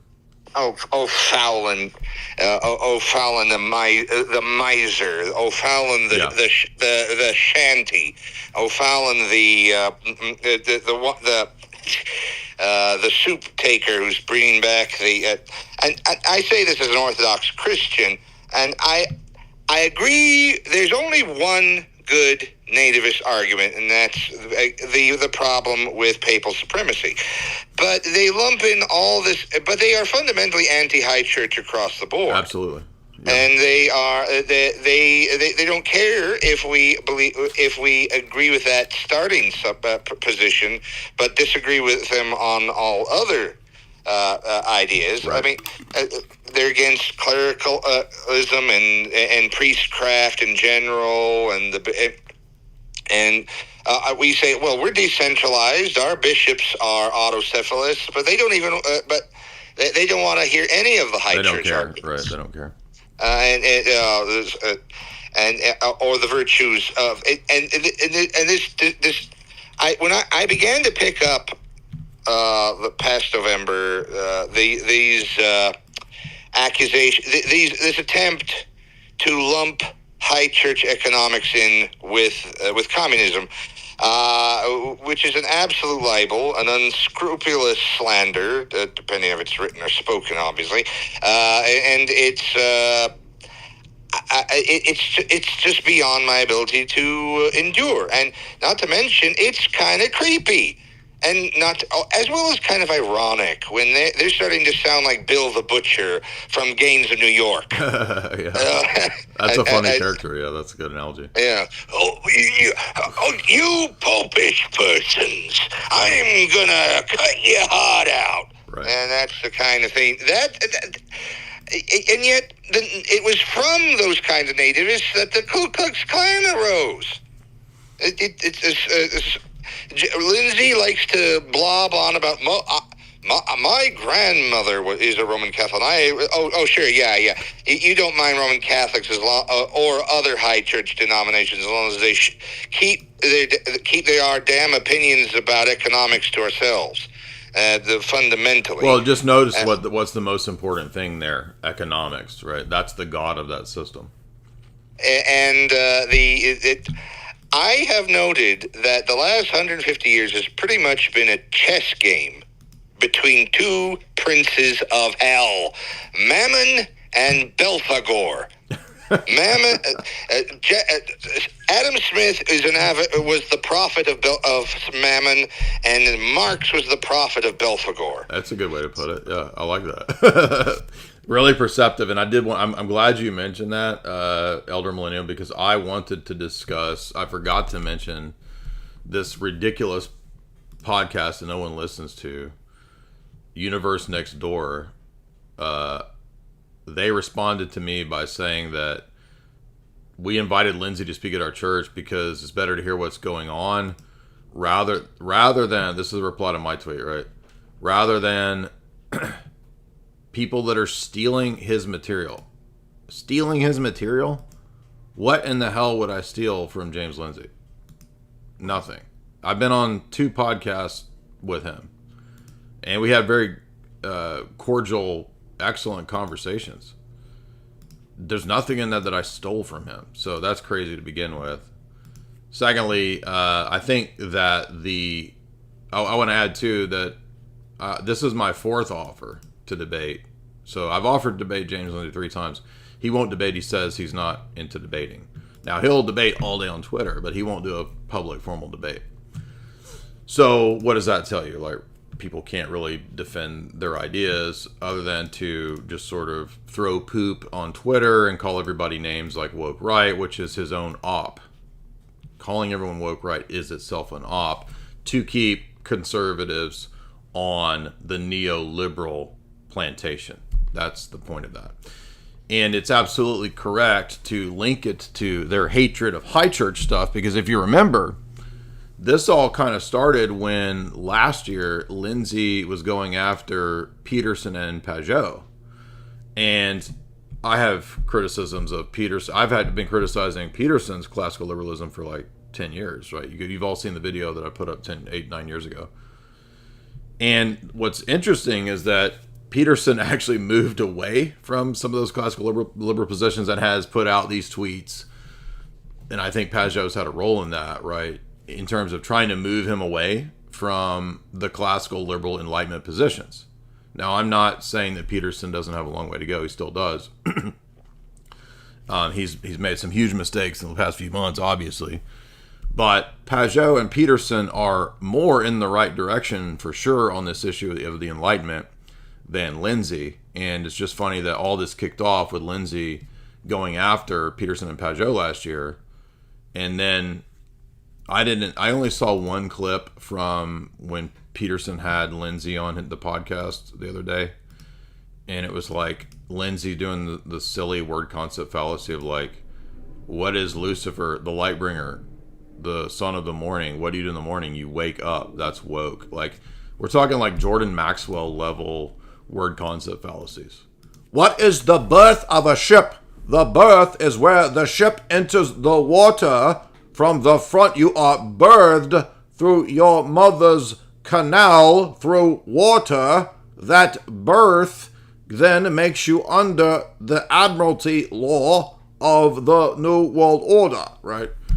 Just like insane schizo level. I'm not saying James was a schizo. I'm saying that the level of word concept fallacies that are classic to the Jordan Maxwell sphere are identical to the argumentation of James Lindsay, and again, he's in the Reformed Baptist sphere. Of course he's going to think that anything high church, if you say the mysteries, right, which we mean the sacraments, and I remember when I was Protestant, my Reformed pastor would say, the mysteries, that's the ancient pagan mysteries.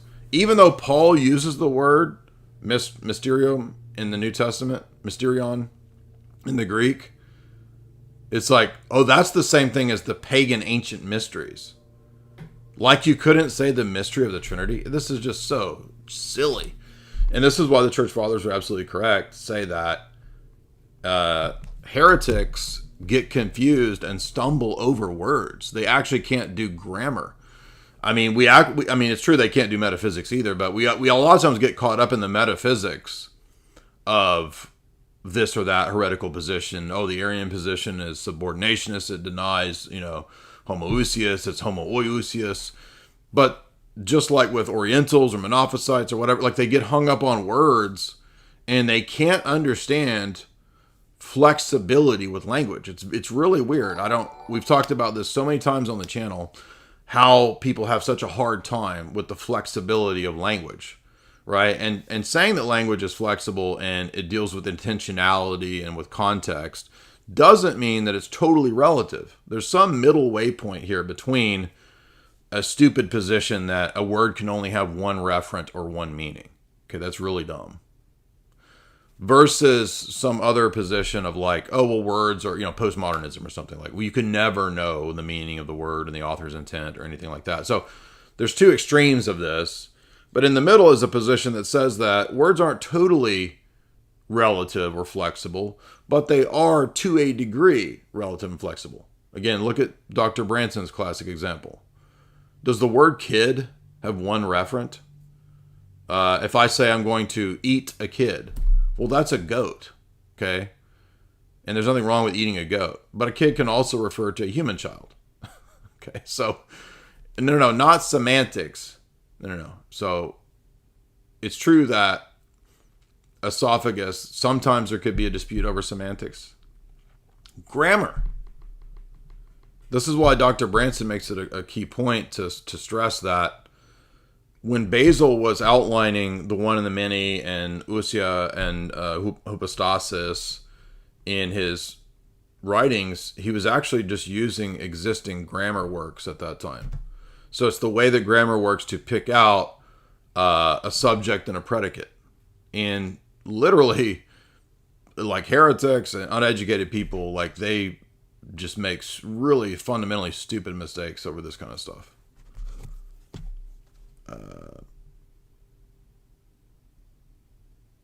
Father Deacon, I've invited you to co-host. You have to accept that invite. AI Angel. We're going to have to debate a bot here. You know what's funny? Before AI speaks, the very example of James Lindsay itself actually disproves James Lindsay. Because the Bible refers to Jesus as the morning star and Lucifer as the morning star. So does that mean Jesus? This is like Charles Manson level thinking, right? That means Jesus is Lucifer. No, that's actually a fallacy. It's the same word referring to two different things in two different ways, right? So Lucifer, the light of the morning, the bright morning star, right? Paul says Satan can come to you like an angel of light and deceive you.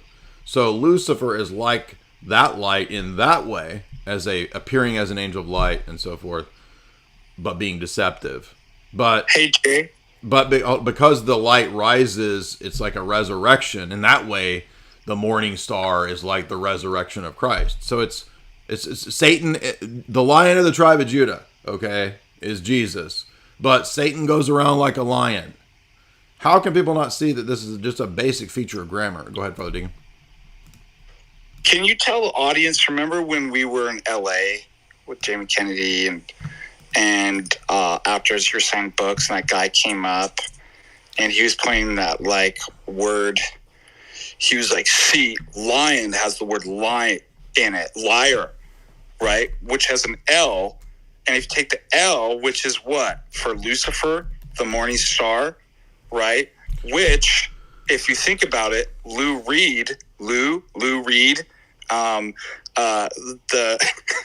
No, he was saying that. I don't remember. I'm just giving. He said an that example. in Genesis, I can tell you what it was. He said in Genesis, you had the biting of the apple, which signifies the fall, and the bitten apple is the symbol of Apple computers.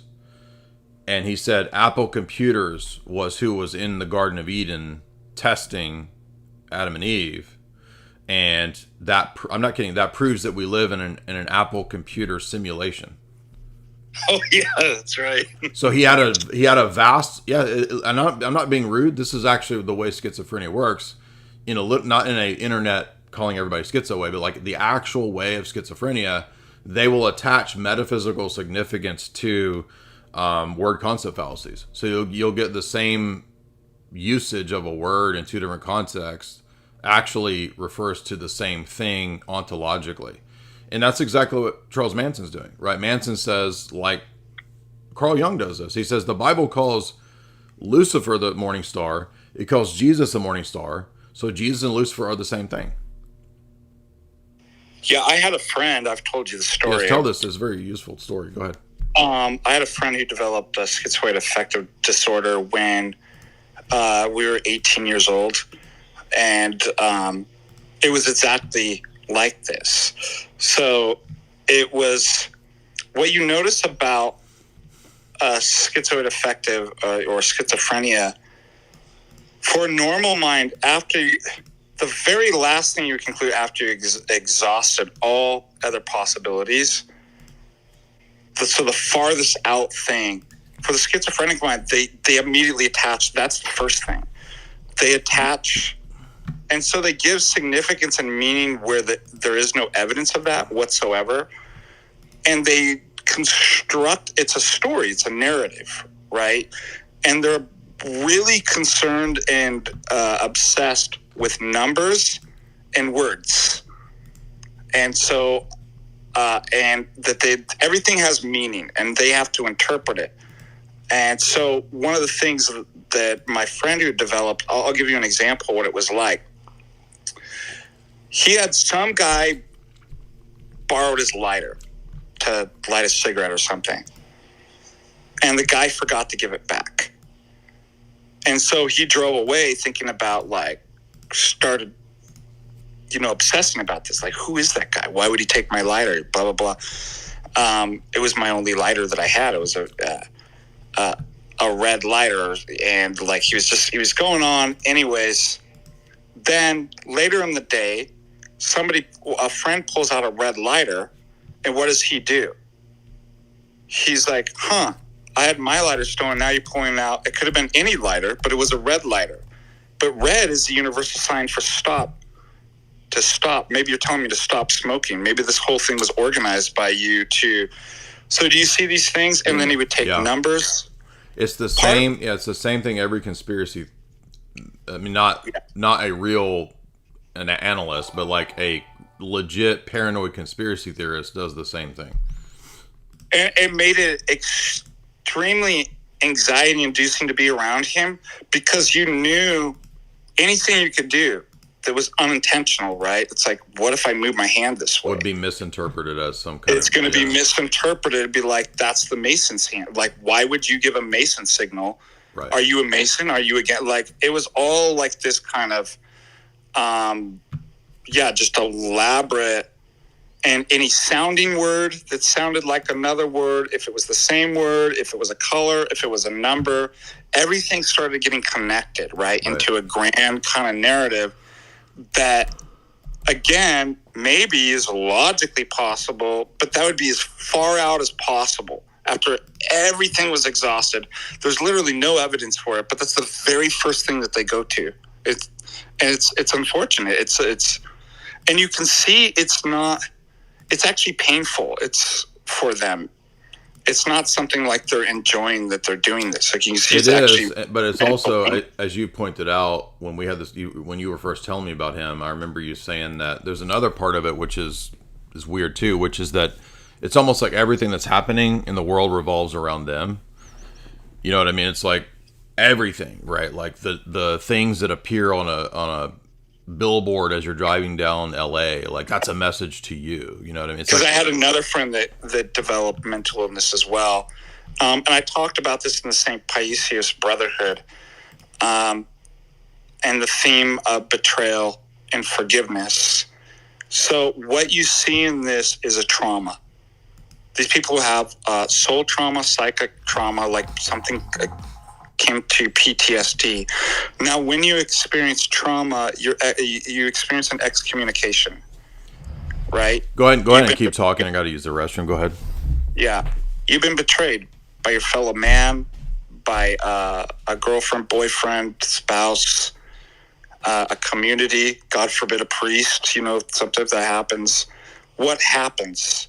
Well, you were once in communion with somebody and now you're excommunicated.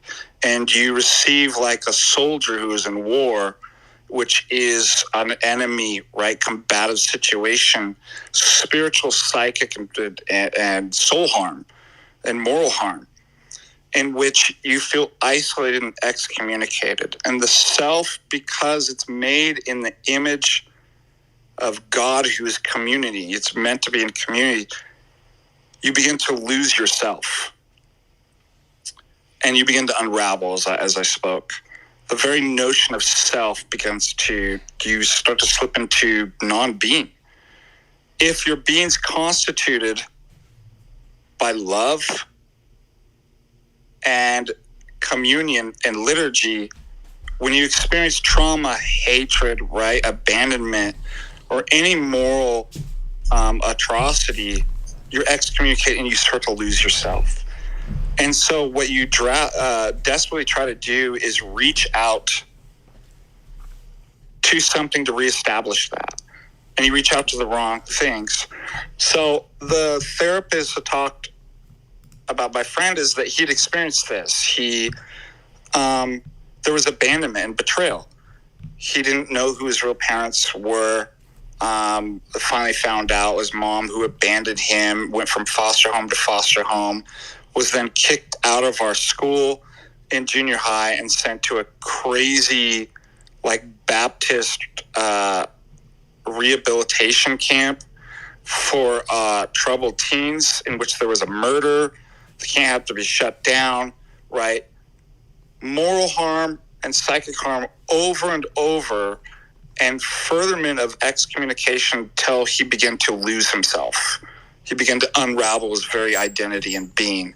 So with these kind of moral and psychic harms, what happens oftentimes is this: you have a literal mental diagnosis of schizoaffective disorder, in which the therapist had said he constructed a narrative, a story, an imaginative story, and guess what? Who the star of the story is? Himself. It wasn't about me.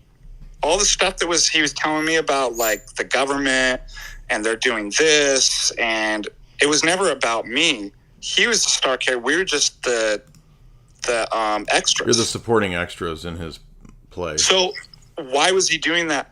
Because he had a loss of, what is Dr. Strangelove, Mandrake?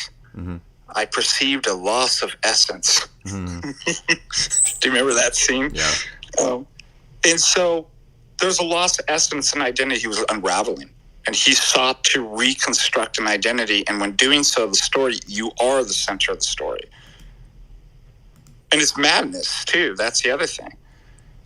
If you've lost yourself in your mind and there's nothing to hold on to, no wonder you reach out to, like, well, 5378. Now that was the license plate of the last one. If you add those numbers, it actually does. Yeah. And if you actually translate into the Hebrew, that does spell red. And now you're here with the red lighter, which means stop. Why don't you stop talking, or do I stop talking? Do you see? Do you remember the movie Pi, the Darren Aronofsky movie from 1998? Yes. Yeah. So it's been probably 25 years since I watched it, but if I remember, doesn't he go crazy at the end? It's the same situation where you have this. Yeah, he drills. Yeah. He can't even get his thoughts to stop, and doesn't he take a drill and drill a hole in his head? It's something crazy like that. Yeah, like, and it's like he's in the rabbinic Jewish community, and he gets interested in gematria, yes, and Kabbalah, and so he starts seeing everything as math code, just like the gematria idiots on the internet do, and he basically just goes insane. I mean, it's a pretty good. I tried to figure out the stock market because he thinks the stock market a number that all humans. So notice it's thoroughly reductive of what a human being is. A human being can just be reduced to propositions, numbers, and formula, right? So it's just way too complicated. But see, he's smart enough. So he's the star of his own story too. I'm smarter than everybody. I'm the mathematician.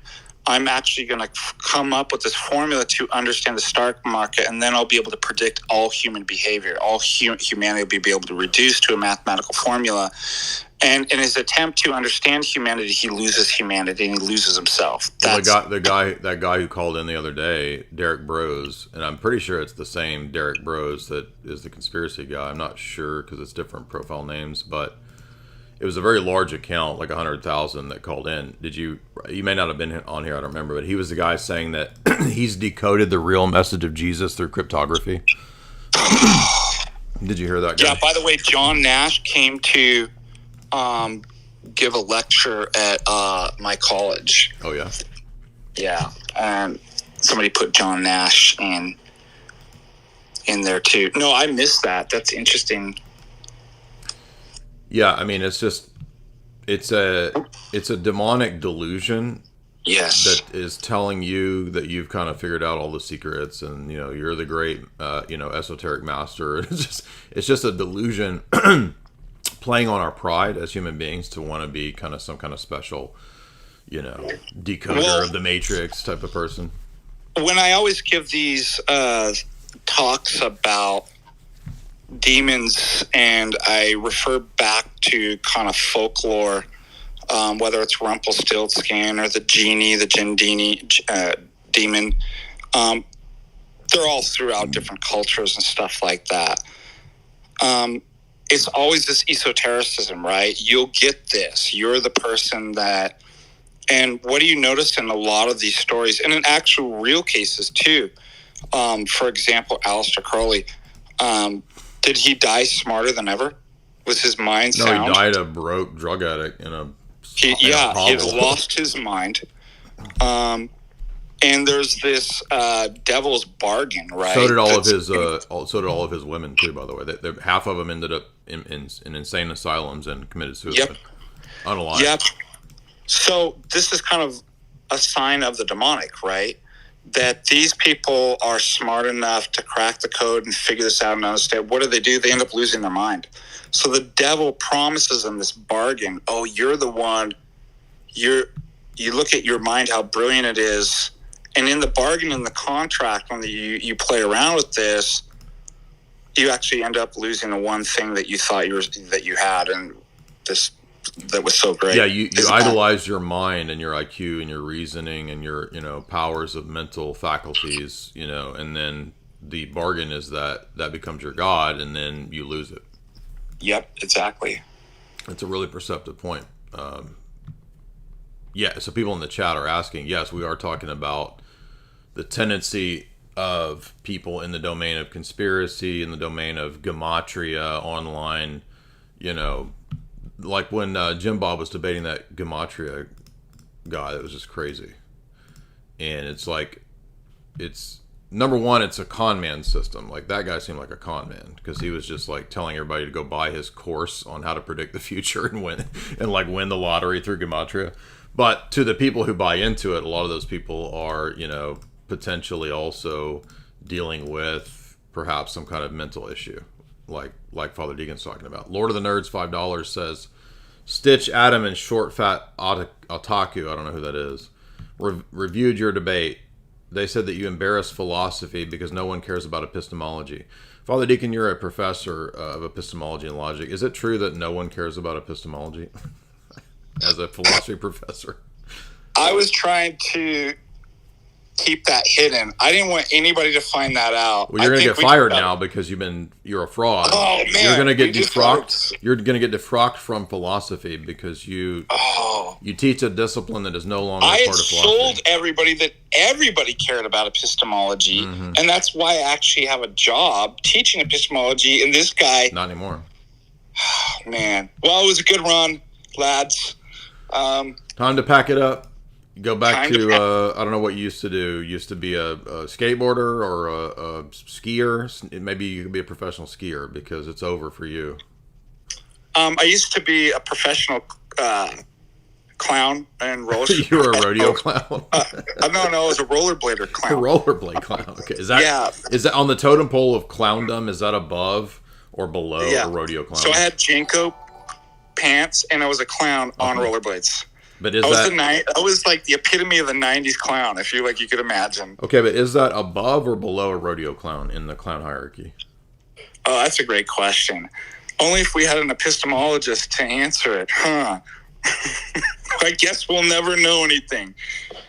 I don't know. Like, I've never looked. Epistemology is a pretty big field. Look. No, but let me it's not. rewind. It doesn't exist. Yeah, it doesn't exist. There's 2 streams, possibly 3, in philosophy. Continental, that deals with phenomenology, existentialism, and that kind of stuff.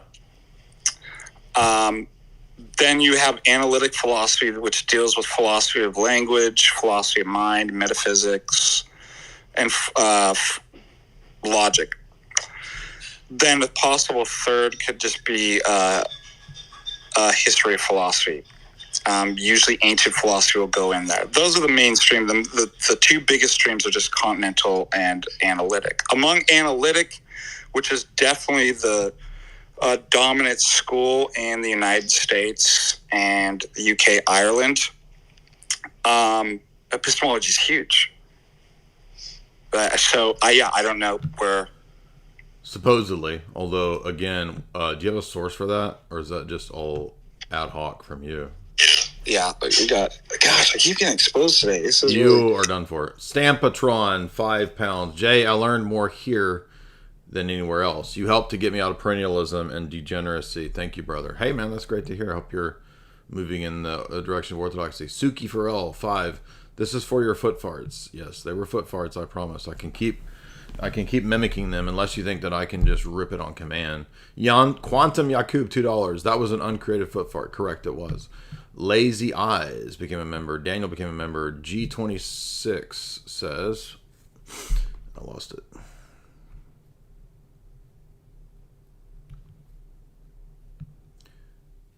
Jay, God bless. Keep doing your thing and shut down all these haters. Thanks, man. Appreciate that. Otixoye, $5. Did you see Albrecht talking to Dr. Joshua on the Trinity? I did not. Would you do a review on that? I don't know. Adam Krejci, $5. The lawyer to Orthodox pipeline is real. Yeah, shout out to Adam. Thank you for the law bro shout out there. Yeah, you're welcome. Of course, that's you or who I had in mind. I enjoyed all your West Coast podcast tour. Well, guess what? The meat of it hasn't even come out yet. The full 4-hour Ruslan debate hasn't come out, and the Hodge twins hasn't come out, and both of those are bangers. So the real heat hasn't come yet. Valerian sends 20 Rons. Thank you. Steve McLovin, $5. Do you think Muhammad or a companion saw an icon of Jesus with a book and took it literal? You know what? It could be something like that. I mean, that you might be joking, but it literally could be something like, because people think he was influenced by Nestorian monks, and maybe the Nestorian monks told him, those Orthodox are apostates. Look at the pictures they have, and maybe he saw a picture of Jesus with the Gospels or something, and he thought that was the Injil that came down. Like, that's actually a pretty good, because Muhammad was unlettered, right? So he probably did see an icon and just derived his ideas from that. Nick, $20. I'm a Protestant here. I love your videos. I have a question. If the Orthodox Church interprets Scripture, who interprets the Orthodox Church's decrees? So again, like we were saying earlier to the Reformed guy that called in at the beginning, I don't make the argument that the Roman Catholic apologists do, that just appealing to the papacy gives you the certainty. All of us are in the same boat. We're all going to have to do the work of interpreting. The difference between us and the papists or whoever is that, number one, we have different means that we think that the Spirit's using. We think it's the councils teachings of the church fathers, experience of the liturgy, etc., as well as the Bible. If you're a Roman Catholic, at the end of the day, it's you interpreting the papal magisterium. And if you're a Protestant, at the end of the day, it's you and the Holy Spirit and the scriptures. So it's not a question of an infinite regression of interpretation. That's the way that Roman Catholic pop apologists usually frame this debate, in a very low-tier bad way. And that's why many Protestants come asking us, I'm not faulting you for asking this question, Nick, it's a fair question. Many Protestants ask us this question because they've only heard bad Roman Catholic arguments that, oh, you don't have a pope, we have the pope, so we have certainty. The pope doesn't give you certainty. If you listen to that guy that we heard the other day, Orthodox, the Catholic guy Angelo, I put it on my Clips channel. This guy right here. He literally goes back and forth contradicting himself like 20 times in 16 minutes on the very point that you're asking. And so if any Protestant says, hey, this is an inconsistent argument from Roman Catholics, I will agree with you. That doesn't make me Protestant. I'm agreeing with the argument, right? Can I add something to that? Yeah, please do. Both of those positions, because Roman Catholicism and Protestant have the same position, they just go different directions from the presupposition. They're both thoroughly reductive, right? So they believe they can reduce an epistemic question to one principle. Yeah. Whereas we would say kataholos, it's the whole thing. Number two, I said this too, both are thoroughly modern. They have this kind of Cartesian obsession with absolute certitude, right, and infallibility. What's the question? Can I know that orthodoxy is true or dogmatic? You don't have to have a Cartesian strong theory of knowledge to be like, well, I have to eliminate every possibility in my justification. It has to be indubitable, clear, and distinct. That's insane. Nobody even holds that in epistemology or philosophy because of what you just pointed out. You wouldn't be able to know anything if you had that high a standard. So I don't know why. I mean, I do. It's important to point out both those groups are obsessed with some type of Cartesian certitude of infallibility. But for most of us would accept that knowledge just has to be, is it true? Do I believe it's true? And do I have sufficient justification for it? Not infallible. Now, of course, we have a level of infallibility in Orthodox, but notice we're not obsessed with that. It's not, well, how do I know absolutely for certain unless I've eliminated every possibility and have a Cartesian indubitability and can defeat the evil demon deceiving me in a multiverse? We're like, it's a total insanity, right? And totally modern. Yeah, I think one of the streams, the X Spaces that you and I were doing when I was on the road, you had a really good comment on that, how Roman Catholicism is very close to that kind of Cartesian idea of getting absolute certitude for doctrines. And what's funny is that the way that they think they do it is by appealing to this external juridical office called the Papacy. And it's like, do you understand that from a practical perspective, you're in an even worse position than a Protestant? Because a Protestant, it's like them in the Bible, which is what, a few thousand pages? But as a Roman Catholic, it's you in like thousands of pages of papal documents. It's even more, it's even more stuff that you gotta try to. The Protestant actually has the upper hand. Yeah.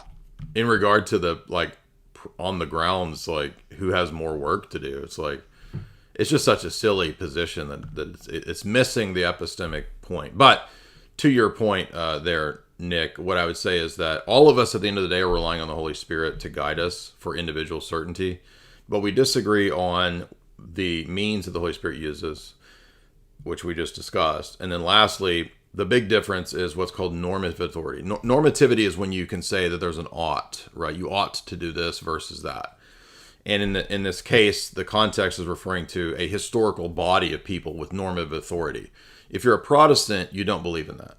Okay, the classical Protestant Reformation is very adamant, very clear. All the reformers, as far as I'm aware, teach that nobody has the authority to bind anyone's conscience to their interpretation. Even a presbyter, even a reformer can't bind you to his interpretation in terms of moral authority. And in other words, like, if you don't believe in the Westminster Confession's interpretation, you are excommunicated, you're out of the church. That doesn't exist in Protestantism because it's built on right of private interpretation, freedom of conscience, freedom of worship. Okay? If you read Nicaea, Nicaea doesn't work that way. Nicaea is very clear that either you interpret the text of Scripture, Athanasius, etc., and homoousios to mean that Jesus is fully divine, or you're with Arius and you're excommunicated from the church. You're out of here. So that's the difference. Normative authority, not the question of how do we get individual certitude. Bird created by Jesus became a member. How would you reply to this Protestant argument? Church history is not trustworthy because the church wrote history and they protected themselves. Well, the first thing I said, and I'll let Father Deacon comment on it, is that's an assertion. So to say something like, we cannot trust church history because they wrote it. Well, they who? And on what grounds is that reason to distrust it? So first of all, it's just an assertion. It's not actually an argument. It's a claim. It's not an argument. Father Deacon, what would you say? Well, it's a typical atheist, kind of ridiculous standard. For example, you have the apostles as the eyewitnesses of the resurrection, and they're like, well, that doesn't count because they're biased. We have to find somebody that witnessed an event that would convert you who yet don't believe. And so I'm like, well, this is just a category error. That's like saying, I got this mathematician, Dedekind, in the book, and he has this really amazing kind of mathematical conclusions about completing the number line between rational and irrational numbers known as the Dedekind cut. Obviously, he's not trustworthy, Jay, because he's a mathematician. So I need to establish that mathematical conclusion from somebody who isn't a mathematician. Do you see the problem? Yeah, no, there? that's a great point. I was not aware of it. I'd never heard that before.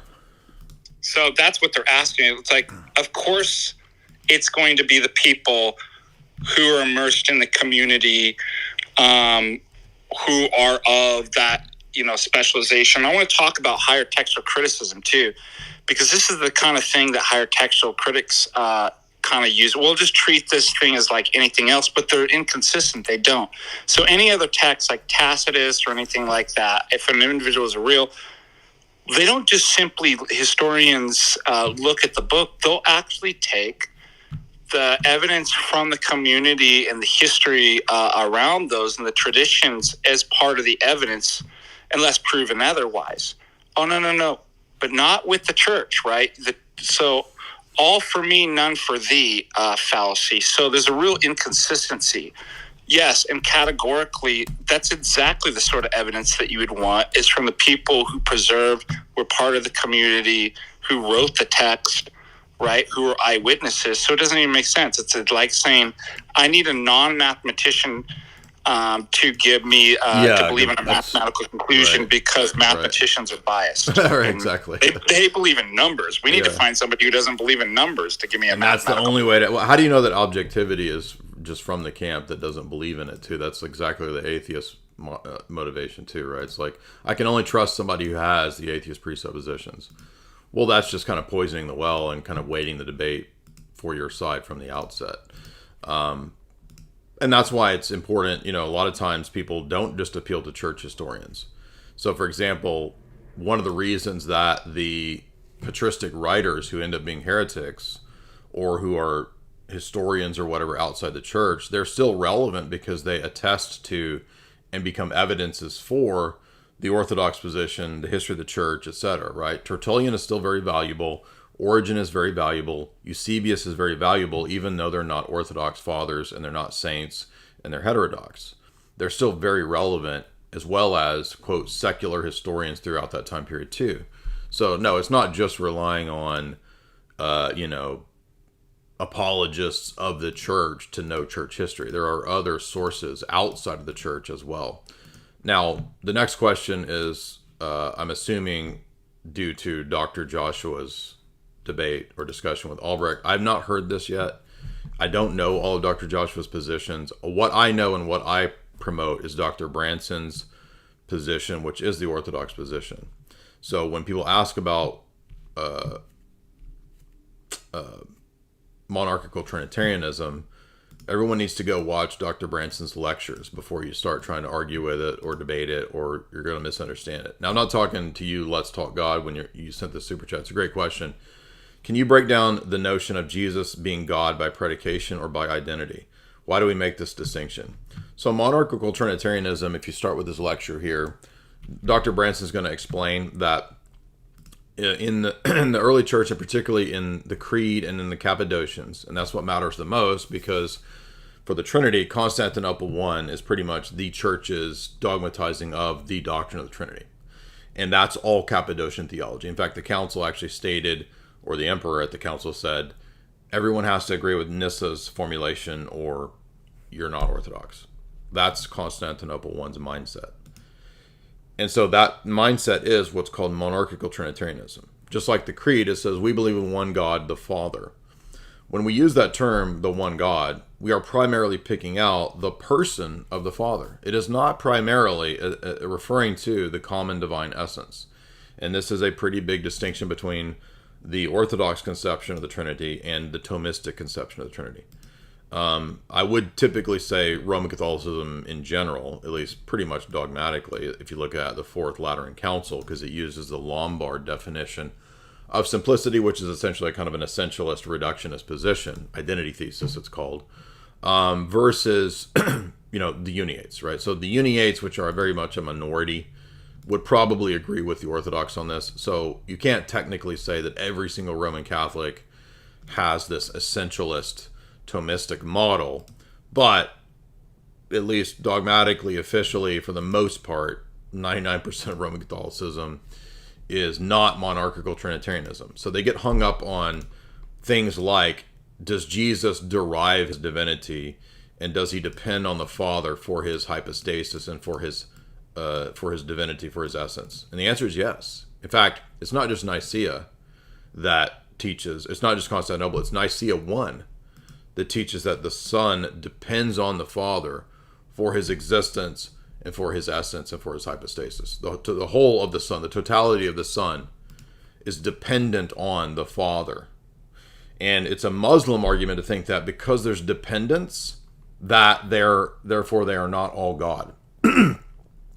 This is called the Eunomian premise, and if you watch the debate between Jake and Dr. Branson shows through a logic table that Jake is using a fallacy, and Jake eventually just melts down and loses it, right? He totally flounders, loses the debate, because you can't demonstrate that to be amongst the class of things called God or uncreated, you must possess a aseity, or that you cannot come from another. It's just like, every time we do this analogy, I'm hoping people can understand it. You can be a carnivore and you can be an omnivore, right? They are both amongst the class of things that eat meat. But one of them has additional properties of not just eating meat, but also eating vegetables. But if you are a omnivore, you are also a carnivore. So omnivore and carnivore are under the class of things that, quote, eat meat. Even though the omnivore, has more things that it eats, it has more properties and traits than the carnivore. It doesn't mean that because the carnivore lacks what the omnivore has, it's therefore not amongst the class of meat eaters. It's a very simple, once again, grammar argument. And when you listen to Dr. Branson's lectures, he will actually go into grammar. A lot of these issues are mistakes that are made in grammar. So likewise, when it comes to Muslims and the Trinity, they try to argue that the word God can only have one referent. It can only refer to the divine essence. But the word God refers to, at least in the Cappadocian theology, almost entirely the Father. Does that mean the Son isn't divine, or isn't, quote, God, or isn't fully whatever in terms of nature? No. Because he derives his existence, his person, his entire hypostasis from the Father, it does not follow that he's ontologically subordinate. And to prove that, you have to prove this point about the logic table, that the Eunomian premise that Jake tries to prove to Dr. Branson, that somehow to be God necessarily in the definition of God is aseity. And that's not true. Because the Son does not possess aseity. He is from another. I think it's Oration 23 of St. Gregory Nazianzus where he says this exact same thing. So they're getting hung up on words, and they think that because primarily we use the term God to refer to the hypostasis of the Father, that somehow that makes the Son ontologically subordinate. When the irony is that it's actually Roman Catholics that subordinate the Holy Spirit through the doctrine of the Filioque, because they give a power to the Father and the Son that the Spirit lacks. So ironically, theirs is the position that is subordination. So hopefully that helps once again to clear up this point that always comes up between Muslims and Roman Catholics on... I think between the Muslim and the Roman Catholic, there's a similar mistake that's being made, that they think that a word necessarily contains the ontological baggage that one context of that word has. So if God is ever used to refer to the entire triad, then God must always and forever be a reference to the common divine essence. And it's just simply not. In fact, in the Creed, we believe in one God, the Father. In other words, one God is picking out or referring to the person of the Father in the Creed, not the essence. Even though the Son has the same essence as the Father, he does not have the same role as the Father. The Father in Cappadocian theology is the fount, the source, the cause, the arche, the one arche, the anarche. Those are all terms that Basil uses to pick out the hypostasis of the Father. He is the unoriginate one. Gregory Nazianzus calls the Son the originate one. And by extension, the Spirit is also originate. Both have their origin in the person of the Father's essence. Not in the common essence, the Father's essence. The Son springs forth from the Father's essence. That's very important in Trinitarian theology. We do not begin to attribute generation and procession to the common essence, even though Aquinas does that, even though many Roman Catholics do that. That's actually false. Nicaea 1 is very clear that the Father generates a Son according to his essence. And that means, as Jesus says, everything that he has from the Father. And by extension, obviously, the Spirit too. Everything the Spirit has, he has from the Father through the Son. And that does not make the Son a cause or a source of the Spirit's hypostasis or essence, merely because he proceeds through him. In fact, that's what the Tomos against John Beckos is about. So hopefully that helps clear things up. AI, Angel, I forgot about you. Thank you for being patient. Go ahead. No problem. Once again, incredible impression pulled out of nowhere from Jay Dyer's arsenal of impressions, Jordan Maxwell. It's great. Thanks. So I was raised Protestant. Are you saying that there are no pterodactyls over Los Angeles?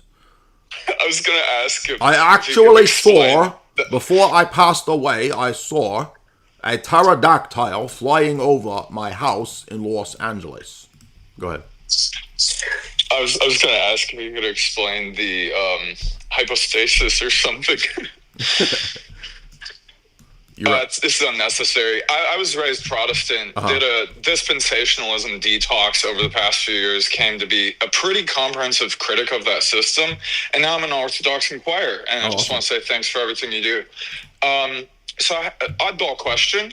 How does sin work if we get the effects of sin, such as death, but not a sin nature? Like, how do we end up being sinful, like from what seems to be the very outset, if it's not in our nature? Because obviously it's not like in our DNA, our genes. It's not a spirit that passes through the umbilical cord or anything, right? Right. Yeah.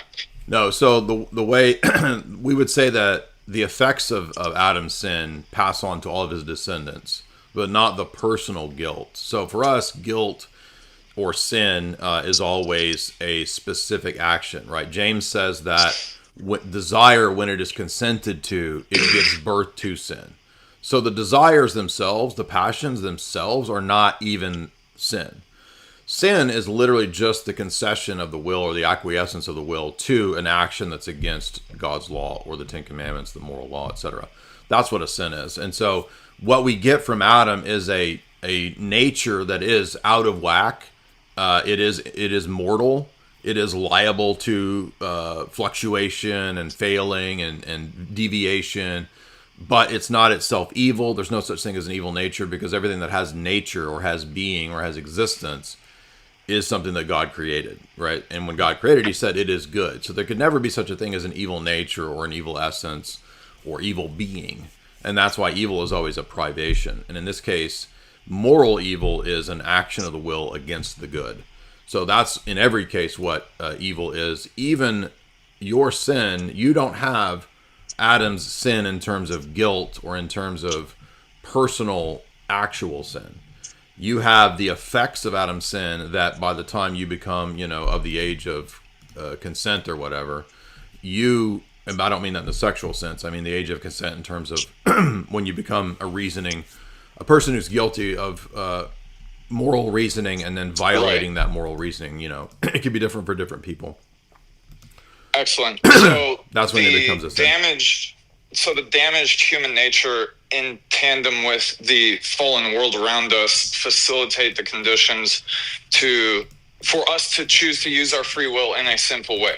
But we also do have within us what Paul calls a law of sin. It's not literally a law of sin. He's talking about our passions being out of whack, right? And so, take the desire for food.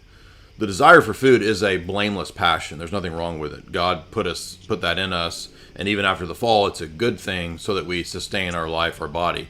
But when I get overly indulged and I commit the sin of gluttony, I'm overindulging a passion that is itself good, but because I'm fallen, I sometimes give in to the passions, and thus the passions are in a sense out of whack. Does that make sense?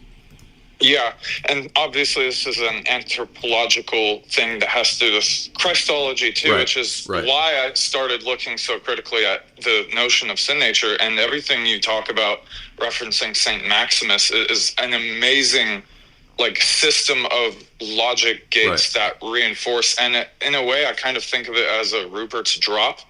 You can have this surface area around the end of it that is so impenetrable, but then if you go back to the tail, the very tip end of it, the core of it, and anything there is fragmented, the whole thing shatters. So would you say Christ had the passions and he may have felt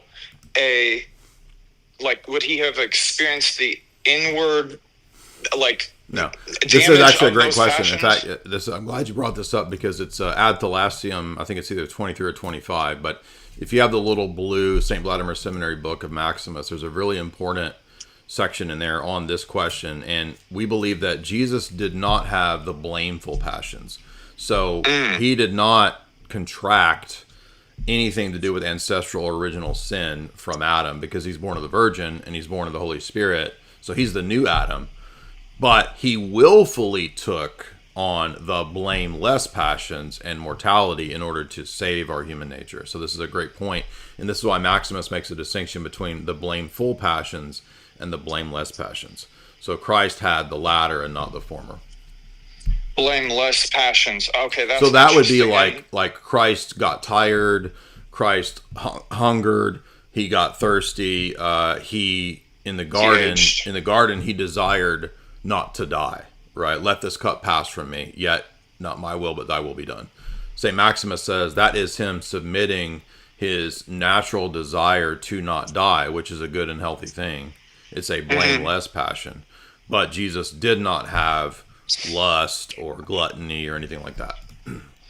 Okay, and then clarification on a similar thing. He assumed what he came to redeem on the cross, and so by assuming the blameless passions, how does that and I still have learning to do in regards to how legalistic or not that whole thing on the cross occurred. Right. These are great questions. I'll tell you where to read about that too. Go ahead. So how does dying on the cross with the blameless passions pay the price, or maybe that's still a misconception I need to get out of my system. The courtroom transactional type view of it. Well, that's it, right? So the courtroom transactional side of it is just one side of it. By the way, it's Ad Thalassium 21. So if you have the little blue St. Vladimir's book, I'll take note to get this. It's called On the Cosmic Mystery of Christ. And then if you go to page 109, it's called Christ's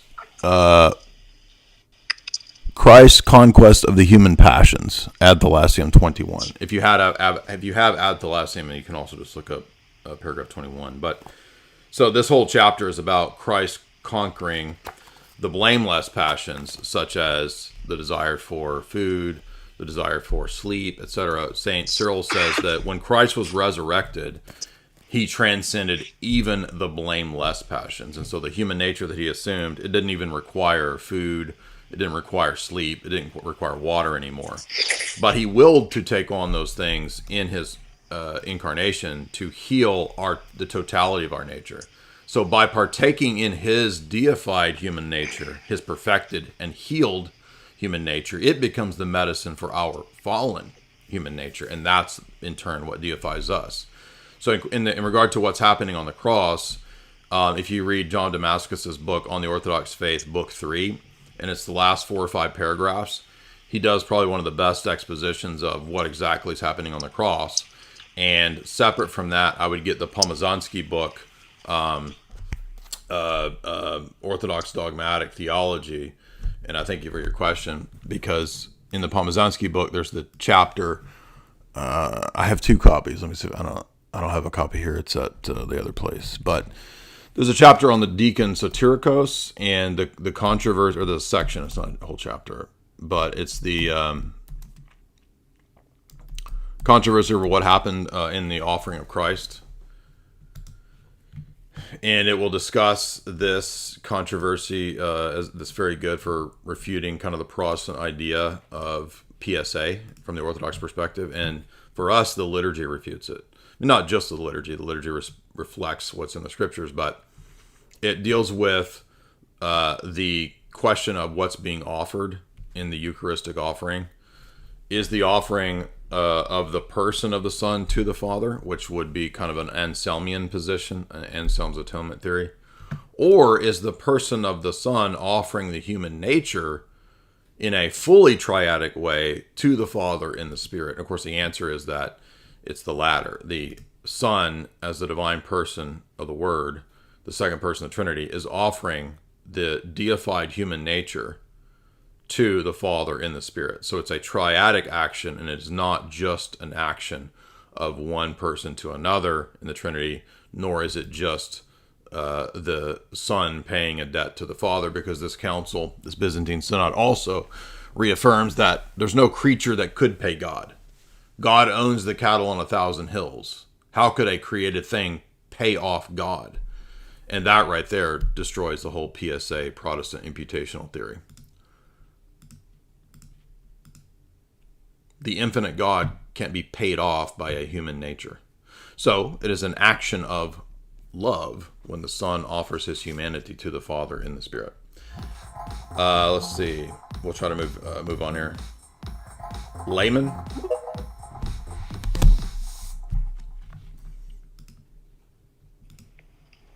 Hey Jay, what's going on? Yes, sir. What's up? First off, I just want to say that I've been Orthodox for about 2 months so far. I started my my Inquirer process just over a year ago, awesome. And you were one of the creators that actually helped me with that. So first off, I just want to thank you for that.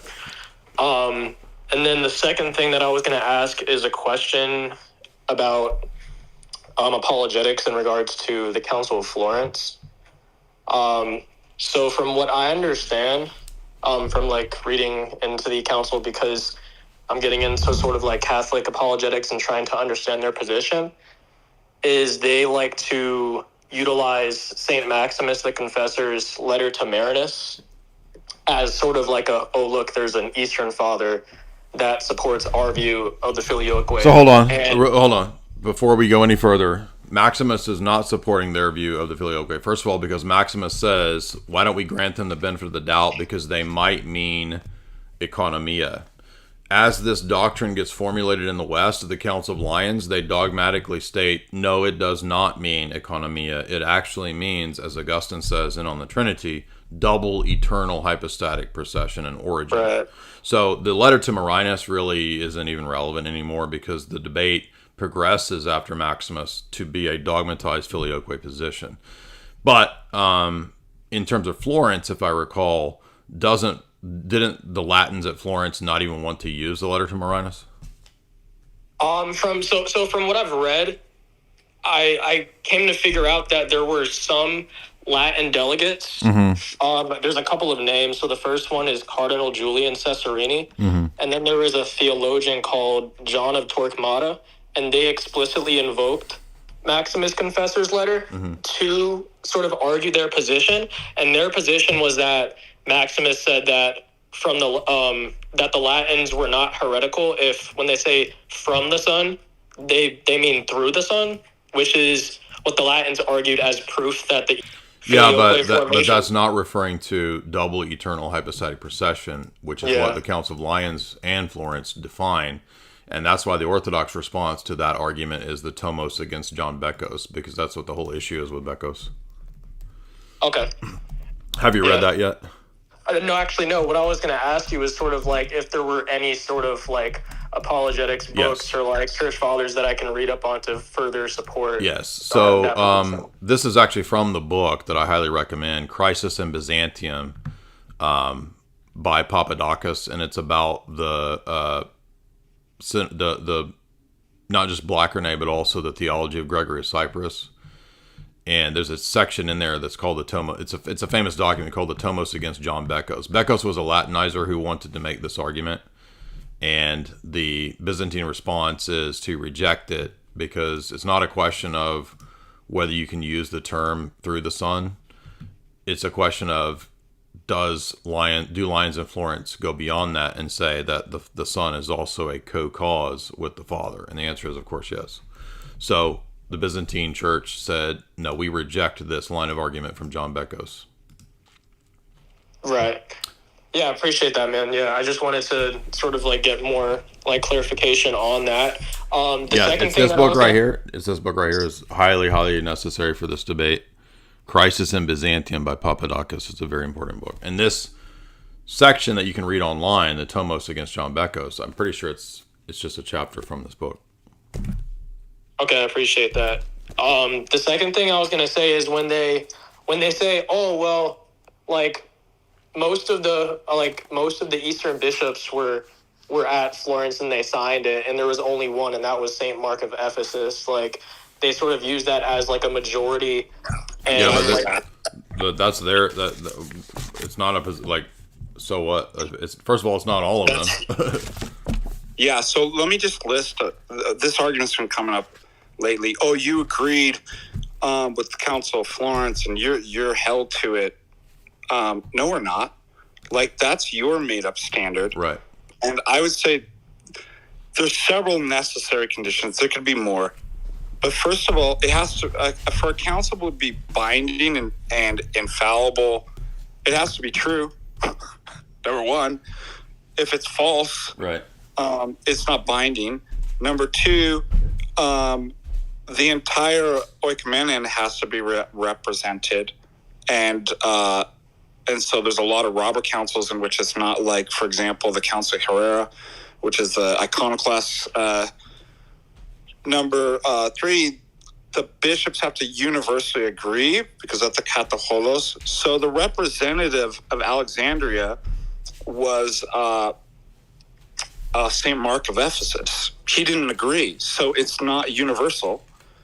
And number four, it has to be received by the church. And those are at least, so I don't understand whether it's because the papists... Well, they view it in a papal way. Magical incantation, No, right? well, they think that the Orthodox perspective is that we have 5 heads, and the Roman Church has 1 head. And so if 4 of the 5 heads accept it, then it's true. Yeah. But if you notice in the debate with Ubi and Voice of Reason admitted that the decision of a legate isn't binding and isn't equivalent to the actual bishop accepting it. So if the legates come back to their homes and the bishops reject it, that destroys the entire Florence argument. Yes, exactly. Thanks, Jay. Right. Yeah. So usually what I would say, like I would just ask if this is like a fine like counter. So like to counter that, I would just reference like Father Ananias was saying like robber councils like in ecumenical history, where for example like the Council of Ephesus in 449, it had like episcopal signatures and imperial backing, but it failed because ultimately the majority and the authority doesn't determine truth, like he was saying. So I just kind of wanted to just... Well, but also there's a notion of reception theory in Orthodoxy and in Catholicism. And like Ubi always points out, like the same idea is in Orthodoxy that just because of this or that bishop or patriarch or emperor accepts something doesn't mean that it's therefore true or binding. It has to be received by the rest of the church. So, for example, one reason that the Palamite synods, even though they were local Byzantine synods, are, quote, authoritative for the Orthodox is that they've been accepted throughout the entire canonical Orthodox world. Right? I'm not aware of any Orthodox churches that reject the Palamite synods. So you see how, like, the logic is the same, that, like, if the Palamite synods had happened and, like, the rest of the Orthodox world rejected it, the same principle applies to Florence. Like, even if you had heretical patriarchs accepting it, like, there's nothing about patriarch is a canonical title, right? That arises. There's 5 of them. What, by I don't know, the 600s or 700s? I think it's this by the time of Gregory the Great ish. From the time of Vigilius to Gregory the Great, Rome even eventually accepts that there's 5 patriarchates. So it's an evolving canonical thing, and there's nothing about that necessarily makes it true or false just because 2 or 3 or 4, or perhaps even you could argue even 5 of them. Now Ubi might be of the position that 5 of them makes it binding. Maybe he has an argument that I'm not aware of. I think you could even debate that because there weren't 5 patriarchates at the time of Nicaea, and yet Nicaea is still binding. So you see what I'm saying? It's like, it's just because something develops canonically, it doesn't somehow make it like the thing that tells you truth, like a papal position. Right. Thanks, Jay. Christ is risen. Truly he is. I was looking for this Ostromov book. There's a book that David pointed out a long time ago. I think I have it somewhere, but I don't see it. Byzantium? Huh? What's the name of the author? I might have it. Ostromov on Florence. Ostrumov. No, I have another book of his on Byzantium, I think.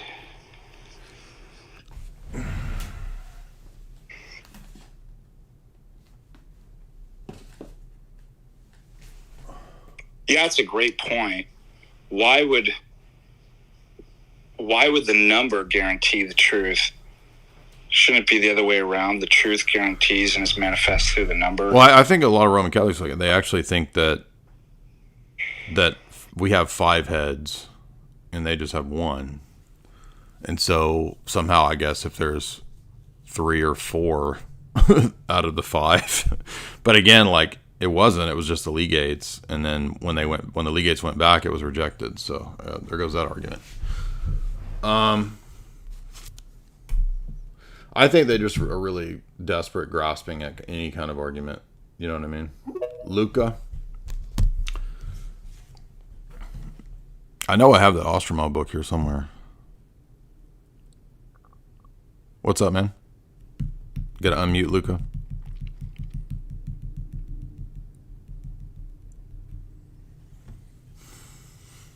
Can you hear me? Hey. What? What's up? What's on your mind? Well, I was just looking into early Islam. I was looking into Muhammad, and I was also looking into. Do you know about the Taiping Rebellion in China? I don't. Well, basically, there was this Protestant, I think, Reformed missionary went to China, and the evangelizing people came across this guy, Hong Zhu Huan, or something. And basically what happened is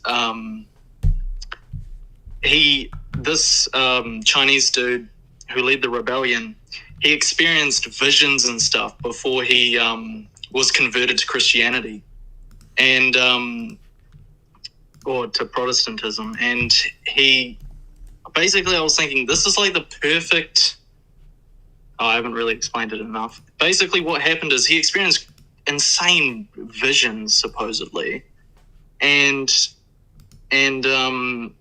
he thought he was like going to destroy all the he was saying he was going to destroy all the demons in China and stuff. So he thought he was like, he also said that he was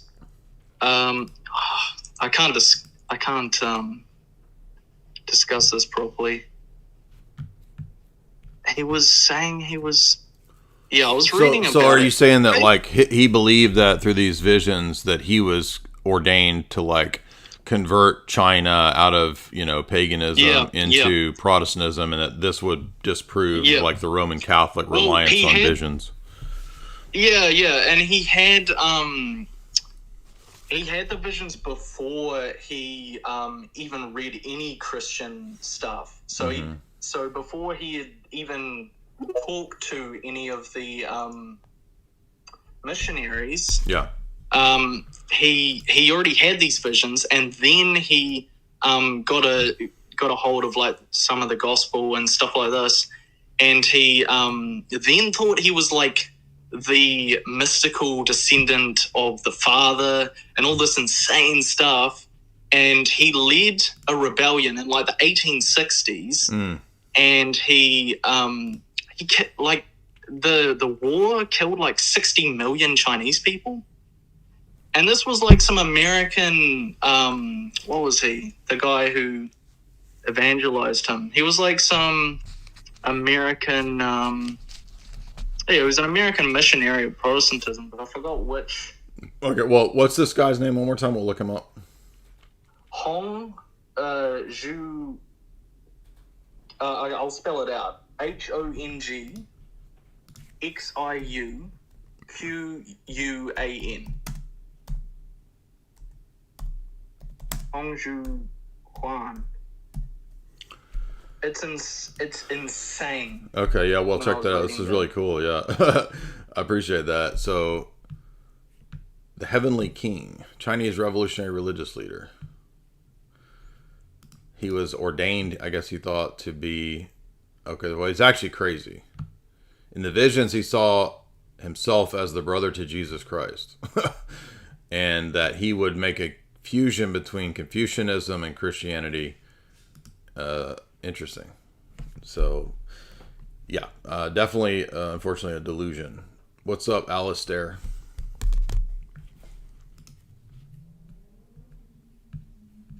You gotta unmute. By the way, he's an iconoclast too, which is interesting. It says, Alistair, do you want to unmute or not?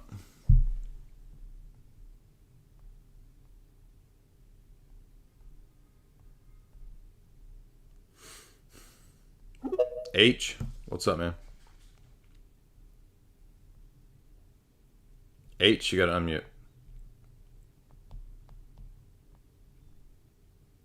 Bub, you want to unmute? Yeah, can you hear me? Uh-huh. Oh, hey, you know, I'm not here to debate. I just had a question. I'm, you know, an Orthodox Christian. I was running, I heard you talk about the book, Christian East and the Rise of the Papacy. Mm-hmm. So, yeah, I was thinking about getting that whole series with the 4 from St. Vladimir's. Are you, like, familiar with that? Yeah, I have 3 of them. I don't have all 4. Okay. Yeah, I was just wondering, you know, that's a good, like, starter for church history. 'Cause part of my catechesis, I read the Paradise and Utopia series by Father John Strickland. I don't know if you're familiar with that. I, you know, liked it.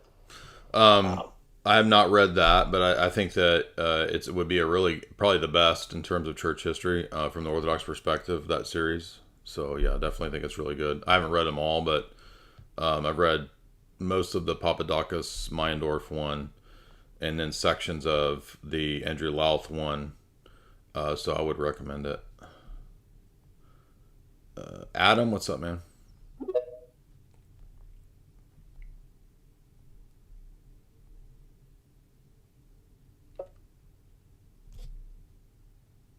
You there, Adam? EB? EB, you want to unmute? Hello. Yes, sir. What's up, Pastor Jay? That's crazy. Sorry, it just kind of shut off. I'm in my car. It's okay. So I don't have too many, I have a few questions, but on something you said earlier, something about Protestants having Zoom. Sorry, I'm getting notifications. Somebody called in and said that I was just making a joke because somebody said they were invited to a Protestant Zoom prayer service, and we were just kind of making a joke.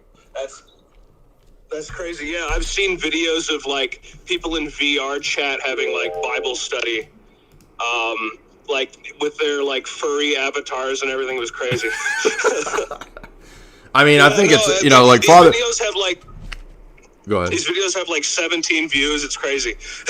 I mean, Father Deacon has morning prayers on his channel, so the idea itself isn't necessarily bad. But like, if you don't go to church and you are replacing participating in the sacraments with like furry VR church, then that's ridiculous. Yeah. All right. So I had two questions. One on geopolitics, if that's fine. Sure. With topics. Sure. All right. I don't pay too much attention. The whole Ukraine-Russia thing, I've heard rumors and everything about the Ukraine church being not legitimate, and I've heard rumors about that's correct. Russian priests. Yeah, go watch my interview with Father John Whiteford on it, and with my interviews with Jim Jockus on it. All right.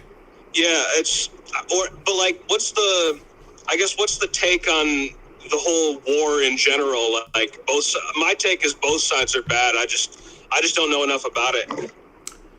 I mean, yeah, it's unfortunate. I don't know that no Christian has to have a, good guy, bad guy necessarily approach to it. I do think that if you read something like William Engdahl's book, Full Spectrum Dominance, you can see the Russian attitude and why they were provoked for a long time by the West.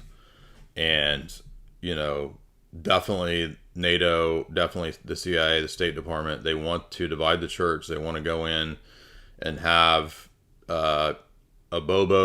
They want to have Skittles. So that's their motivation. So what does that tell you? And TRANZ. Haid, what's up?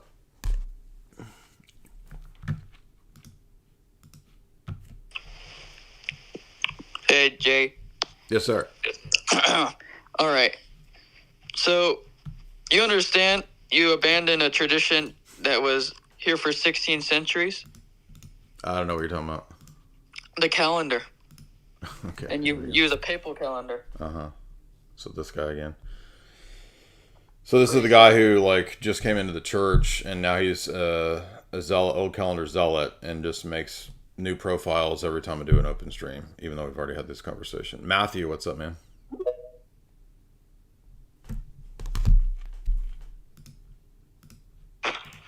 Can you hear me? Mm-hmm. Okay. I'm trying to think how to ask. Well, it was like a week ago or something, and you said there's no new divine revelation after the New Testament. Is that what you said? Well, after the death of John, yeah. Okay, so I'm Orthodox, and I don't know the specific prophecies of Saint Paisios, but I've read them offhand, and they're about Turkey basically being re-Christianized, something along those lines. So what is that considered? Like, is that new divine revelation or? Well, what we mean by public divine revelation is like anything that would be part of the apostolic deposit, right? Jude says in Jude 3 that's complete. So there is no new apostolic deposit. There's no new books of the Bible. Even the councils like Nicaea, they're not new public divine revelations. They're explications and statements as to what divine revelation teaches. They're not divine revelations in terms of literally the same thing. Okay. And like, I totally believe it because like I've talked to people at monasteries who knew stuff about me that I never told them. And so like, I firmly believe in, I don't even know what you would call that, but well, clairvoyant, that's clairvoyant. My spiritual father's clairvoyant. That's not dogma. Like, that's in a different category. Like, being able to have virtues and insights and discernment and stuff like that is not new revelation. Does that make sense? Yeah. New revelation would be Jude 3. Jude verse 3. Obviously, that's what I mean. There's people they're getting my nerves in the chat. It says the faith was once for all delivered. That means that it's complete. There doesn't need to be, like Joseph Smith or Muhammad, new prophets to give new divine revelations. You see, and by the way, once that's clear, that cuts out all the sects, all the charismatics, Ellen White, Seventh-day Adventists, Joseph Smith, Muhammad. They're all done because they're all premised on the idea that, oh, I need new revelations to fix and complement the previous revelation. Well, if there is no new revelation, then that's all done. Like, you're already canceled out from the outset. So that's the main point of that argument. And by the way, to the guy, I mean, does that guy not realize that Rokor's old calendar? He's like accusing me of abandoning the old calendar. Rokor is old calendar, dude. What are you talking about? It just doesn't make any sense. So, but no, public divine revelation was complete with the death of the apostles. There's no new prophets, no new. It's like, you could say, well, but what about an elder who's prophetic? Okay, no elder who has the gift of clairvoyance is going to say, I've written a letter, I have received divine revelation, add this to the New Testament. Okay, we're not Montanists. Montanism was already condemned a long time ago. Roma, what's up, man?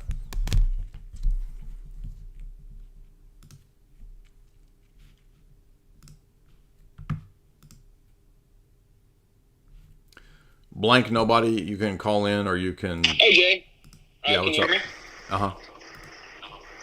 Hey, big fan of the channel. My wife and I, we're going to start RCIA this fall. I know that's probably not good for you to hear, but I had some questions. I was rereading Pastor Eternus, and I've listened to you speak a couple times about the universal and ordinary magisterium, and when the Pope invokes it in encyclicals and stuff. So what is your view on when the Pope and how the Pope invokes the universal ordinary magisterium according to Pastor Eternus? It's not just Pastor Eternus. Pastor Eternus is just one or two sections of Vatican I. So I'm not trying to be rude to you, but did you actually read Vatican I or just the sections from Pastor Eternus? So I read Vatican I would say 6 months ago, and then I just recently reread just Pastor Eternus. So I have not read the actual entire text of Vatican I in probably 6 months. So you can, if you want to give me a refresher That's fine. on which sections you're referring to, that would be awesome. That's fine, and I'm not trying to trap you. It's just that I don't even remember if what's on online in terms of Vatican I. I don't even remember if it includes the anathemas. It might not even have them on there. I don't recall. But if you get the 10 books, there is an English website. Sorry to cut you off, Jay. There is an English website that does have the anathemas. That's the one I read. I don't actually remember which website it is, but I have read the anathemas before. Well, no, you can. Okay, good. I just want to make sure that we have all the same things in mind, because I think at papalencyclicals.net they have pretty much everything except the anathemas. No, wait, maybe it is. I think it does have the anathemas, so here is one of the anathemas at least. But let's see. Yeah, so this one does. So papalencyclicals.net has the totality of it, and if you Control F search ordinary, I believe it comes up twice. So if you look at chapter 3 of Vatican I on faith, it says that Wherefore, by divine and Catholic faith, all those things are to be believed which are contained in the Word of God and Scripture and in tradition, which are proposed by the Church as matters to be believed, divinely revealed, whether by solemn judgment, that would be ex cathedra, or by the ordinary and universal magisterium. Right? So there's one statement of it, section 3 on faith. And to be clear, my understanding of what Roman Catholics mean when they say universal ordinary magisterium is anything that the Church has always believed at all times and proposed for belief is part of the universal ordinary magisterium. So something like, I don't know, the inspiration of scriptures, right? There might not be a dogmatic statement on that until, you could argue, maybe Trent or the Syllabus of Errors or Lamentabili, but it wouldn't matter because if, say, a 13th century pope mentioned the inspiration of scriptures, you could argue that is part of the ordinary universal magisterium, even if there's not a specific ex cathedra magisterial statement on it. Does that make sense? Yeah, that makes sense. So more so, or not more so, but this was my question to you. I was listening to your debate with Eric Ibarra from a couple years ago, and specifically, there's a specific part where you mentioned a contradiction between Nostra Aetate and Mortalium Animos. Yes. I think is the one you bring up a lot. Correct. And my understanding of the way the Pope invokes the Universal Ordinary Magisterium is obviously he can speak from the chair in terms of the Extraordinary Magisterium. But with the Universal and Ordinary Magisterium, that applies when the Pope is reiterating a teaching that has been, quote unquote, been known in every age. Yes, correct. And that's exactly what I was arguing. So I just want to say props to you for correctly stating everything so far, because usually in a Roman Catholic discussion by this time it's already way off, but you've gotten everything correct. So yes. Well, so Jay, I don't want to take up too much time. No, take up all the time you want. This is I always welcome the civil papists. Please take all the time you want. So when I first started really getting serious about my Christian faith, I was very interested in Orthodoxy. I was messaging I believe it was actually it was an Arabic-speaking Orthodox church near me.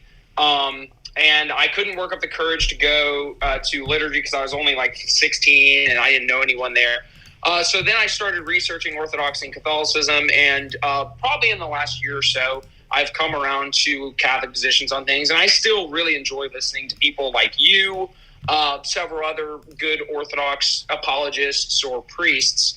And I honestly, I think your conversation with Eric Ibarra, although it got tense at times, I really enjoyed it. And the other thing you made me think about a lot that I wanted to ask you a question on was epistemology, because I know you talk a lot about how classical foundationalism has holes, that sort of Thomistic way of looking at knowledge. So how does this work in regards to how Scripture confirms the authority of the Church? Because this is something that I've been thinking about from a classical foundationalist perspective. Well, hold on. Let me stop you. Let me stop you, because I'm not opposed to answering the epistemic question, but how do we go from universal ordinary magisterium and mortalium animos, and now you want to go to this? I thought we were going to talk about that. Yeah. Oh, sorry. I more so just wanted your view. I wanted to correctly understand the Orthodox view on on how you look at these contradictions, right? Because a lot of Roman Catholics will say, well, that's not that's not infallible. Hold on. Okay, hold on. So I've got Mortalium Animos pulled up, and he says that, I'm going to quote section 8. This being so, it is clear the Apostolic See cannot in any terms take part of the assemblies of non-Catholics, nor is it in any way lawful for Catholics to support the work for such enterprises. If they do, they give countenance to a false Christianity alien to the Church of Christ. And then he goes on to say that it's basically a denial of the teaching of the Holy Spirit, and that it's a surrendering of the gospel, etc., in Mortalium Animos. So in 1928, how could it be contrary to the teaching of the gospel? And I would argue that it's pretty clear that from the beginning, let's say that the church is historically Roman Catholic. Okay, from the time of Peter all the way up to Mortalium Animos in 1928, is it not the universal teaching of the Roman See that you cannot participate in interfaith gatherings, much less with other religions? I would say from my reading of pretty much everything, that would be my interpretation. Yes, exactly. Agreed. And that would fulfill what Vatican I says on section 3 here on faith, meeting the universal ordinary judgment of the church, right? Again, I mean, I think you'd probably have to be right on that one in regards to mortality animus, just because it is a teaching that has been reiterated. I mean, you can find the teaching in our earliest fathers on it, both East and West. So yeah, I'd have to agree with you on that one. Okay, and on top of that, before we get to your epistemic question, really quick, I want to make a point that do you not think that the other point about the temporal supremacy of the Roman bishop being necessary for salvation and in Dictatus Papae and Unum Sanctum, and that no longer being held, is that not a system level? I just don't understand how it's not. These aren't system level defeaters. So, and this is one of the things that I kind of wanted to talk to someone like you, because you're very well read. You definitely have read these things more than I have. I just recently read Unum Sanctum. So I guess my view of it is I see the claimed contradictions, right? Where the modern Catholic magisterium no longer promulgates things that seem to have been declared as unchangeable dogmas. Like when I read Unum Sanctum for the first time, I was like, I was confused because this doesn't seem to be in line with the the view of the magisterium in the modern day, especially in light of Nostra Aetate and all. Yeah, so. But not just Nostra Aetate, you realize that as late as the Syllabus of Errors, the teaching of Unum Sanctum on the temporal supremacy of the Roman bishop is held up. Have you read the Syllabus of Errors? No, not in its entirety. I'll be honest. You should read that. It's not very long. It's not very long, and the Syllabus of Errors is attached to Vatican I. Yeah, I was trying to remember. I think I've just read like sections people have posted. I don't think I've actually ever gone on the document. But no, honestly, my position right now is, as I said, my wife and I, we haven't started RCA. I'm kind of doing my due diligence, listening to people like you and really going through the proposed contradictions. So when you say it's a system level defeater, I'll just grant that it might be, because I haven't looked into it enough, because there's all sorts of claims on these contradictions. People will say that, Vatican II is not really dogmatic, which I don't agree with that whatsoever. Or people will say that mortality animus isn't dogmatic, or they'll say, these contradictions. But you understand that. Hold on. But you understand that. Listen, hold on. Because even this whole discussion as to whether it's quote dogmatic or not is really ultimately a deflection. Because even if it's not dogmatic, it's ordinary teaching. And Canon 750 of your canon law says that laity are bound to accept the normative ordinary teaching, even if it's fallible, with docility. That's Canon 750. Submission of mind and will. So you have to accept the ordinary teaching, even if it's fallible, with docility, which means that you don't get to just say, yeah, maybe the modern because I tried this when I was a trad. I would say, yeah, okay, maybe, John Paul and Benedict and, Francis, maybe they've rejected the teaching of the Syllabus of Errors, which is consistent with what was taught all the way back to Unum Sanctum about the temporal supremacy. Maybe they don't teach it anymore, but I think they're wrong. Well, I don't get the liberty of saying publicly that they're wrong when Canon 750 says, even if it's not dogmatic, I must submit to it with docility. Correct. You don't have the right to dissent from the magisterium in those matters. Well, now, but wait a minute. If you say, hold on, but that's admitting that it's magisterial. Well, no, I guess what I was getting at, Jay, sorry to, if I'm not, but you just said, terms. Just said you don't get to dissent from the magisterium in that matter. That would mean that the Syllabus of Errors and Unum Sanctum are magisterial.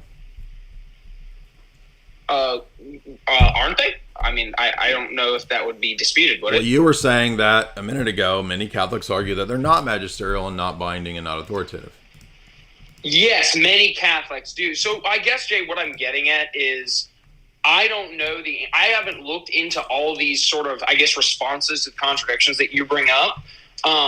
I've heard some of them. Some of them I'm convinced of. Some of them I think are more convincing than others. I am more so just wanted to ask you this specific question about your view of the universal and ordinary magisterium to get a better grasp of when, especially Orthodox people, especially in your sphere, like Ubi has brought up some of this stuff from some videos. Those guys, Mario and Luigi, have brought up some of that stuff. And I think a lot of them take their cues on how they view the papal magisterium from you. So I really just wanted to clarify. No, I'm happy to clarify. My understanding is, I thought you agreed, right, is that anytime anyone in the bishopric, in terms of the bishops in a synod in the Roman Catholic Church, or the Pope himself, when they speak not directly in an ex cathedra way, it can still be universal ordinary magisterium when it is the teaching of the church perennially. Yes. Okay, perfect. That is the clarifying question I wanted to ask. That makes it, because I feel like a lot of people on both sides want to say, well, if it's not ex cathedra, it doesn't count. Well, especially on the Roman Catholic side. That's why I keep hammering. That does not count. That's why I keep hammering that's false. 100%. And I think you have a better grasp on what is magisterial than most Catholics do. 150%. So I really appreciate you answering that question. Would you mind? Can I ask the epistemic question? Yes, sure. So basically, the question is, how against Protestants in sort of anti-Protestant polemics, we'll bring up, how do you know you have the canon? And there's a great channel called Intellectual Catholicism that brings up the Protestant canon problem. And I was looking at kind of from a classical foundationalist perspective. And if you have the canon, let's say the scriptures, and the scriptures give explicit authority to the church body. We would agree on that as apostolic churches. That the scriptures explicitly give authority to the church. I don't think that makes sense. The scriptures are a product of the church. They don't give to the church authority. I don't know what that means. 100%. I more so am saying you can see the recognition of the church's authority in the scriptures themselves. Certainly. Yeah, thank you. So you see the recognition of the church's authority in the scriptures themselves. So both the actual authority of both the church and the scriptures is from God. The reason why they have authority is because they're from God. Sure. So I guess what I was looking at is that it almost seems like a sort of spiral, like you talk about with your epistemology, where that classical foundationalism doesn't have a good answer, can't deal with, right? Mm-hmm. Because the churches confirm the scriptures. They confirm the canon of the scriptures. They confirm the inspiration of the scriptures from God. Right. And in turn, the scriptures confirm the authority of the church and the church is leading on by God. And I was thinking about that, and there's a symbiotic kind of a recursive relationship between these two. Yes, and it doesn't seem. Is that a problem for classical foundationalism, like the way I have it in my head? So, for example, if I made a video many years ago where I was pointing out the circularity of the papacy, where the papal position can say, for example, we know the papacy because can you mute when it's really loud background noise? The papacy is proven because Matthew 16 is about the papacy. Well, how do we know what the scriptures are? Well, the Pope determines the scriptures. That's in my argument that I made in that video years ago. That's a circular self-referencing authority. But papism does not typically... I don't know any papists that believe in epistemic holism and that are not foundationalists. I mean, you have Aeterni Patris, which affirms Thomism as the official philosophy of the Roman Catholic Church, which is 100% foundationalist. So I've never heard of a Roman Catholic who believes in some sort of epistemic holism or recursive positions. Maybe there is one. But for all the papists that I know and have heard of and have interacted with and debated and read, they are foundationalists, and the papal position is essentially foundationalist. And so there would not be any, in my view, sensible position in Roman Catholicism that is circular, that isn't a fallacy on their own epistemological grounds. So if the papacy confirms the papacy through Matthew 16, which is about the papacy, because the papacy chose what books go into the Bible, and that's how we know the Bible's through the papacy. It's like the ultimate reference point and circular position is the papacy itself, and that doesn't make sense in a system which rejects recursive argumentation or, quote, circular argumentation. Yeah, 100%. That was my view of it as well. I think there is answers to it from like a Thomistic or a foundationalist perspective, but well, what would be the answer that isn't? What would be the answer that isn't self-referencing or denying self-evidence? I would say with the papacy question you raised, I would have to think more about that question in particular. With the canon question, I think there's a little bit, I take more of a, I guess, I don't know if you'd call it an inductive or a probabilistic perspective to the truth of Christianity, and more specifically the truth of Catholicism.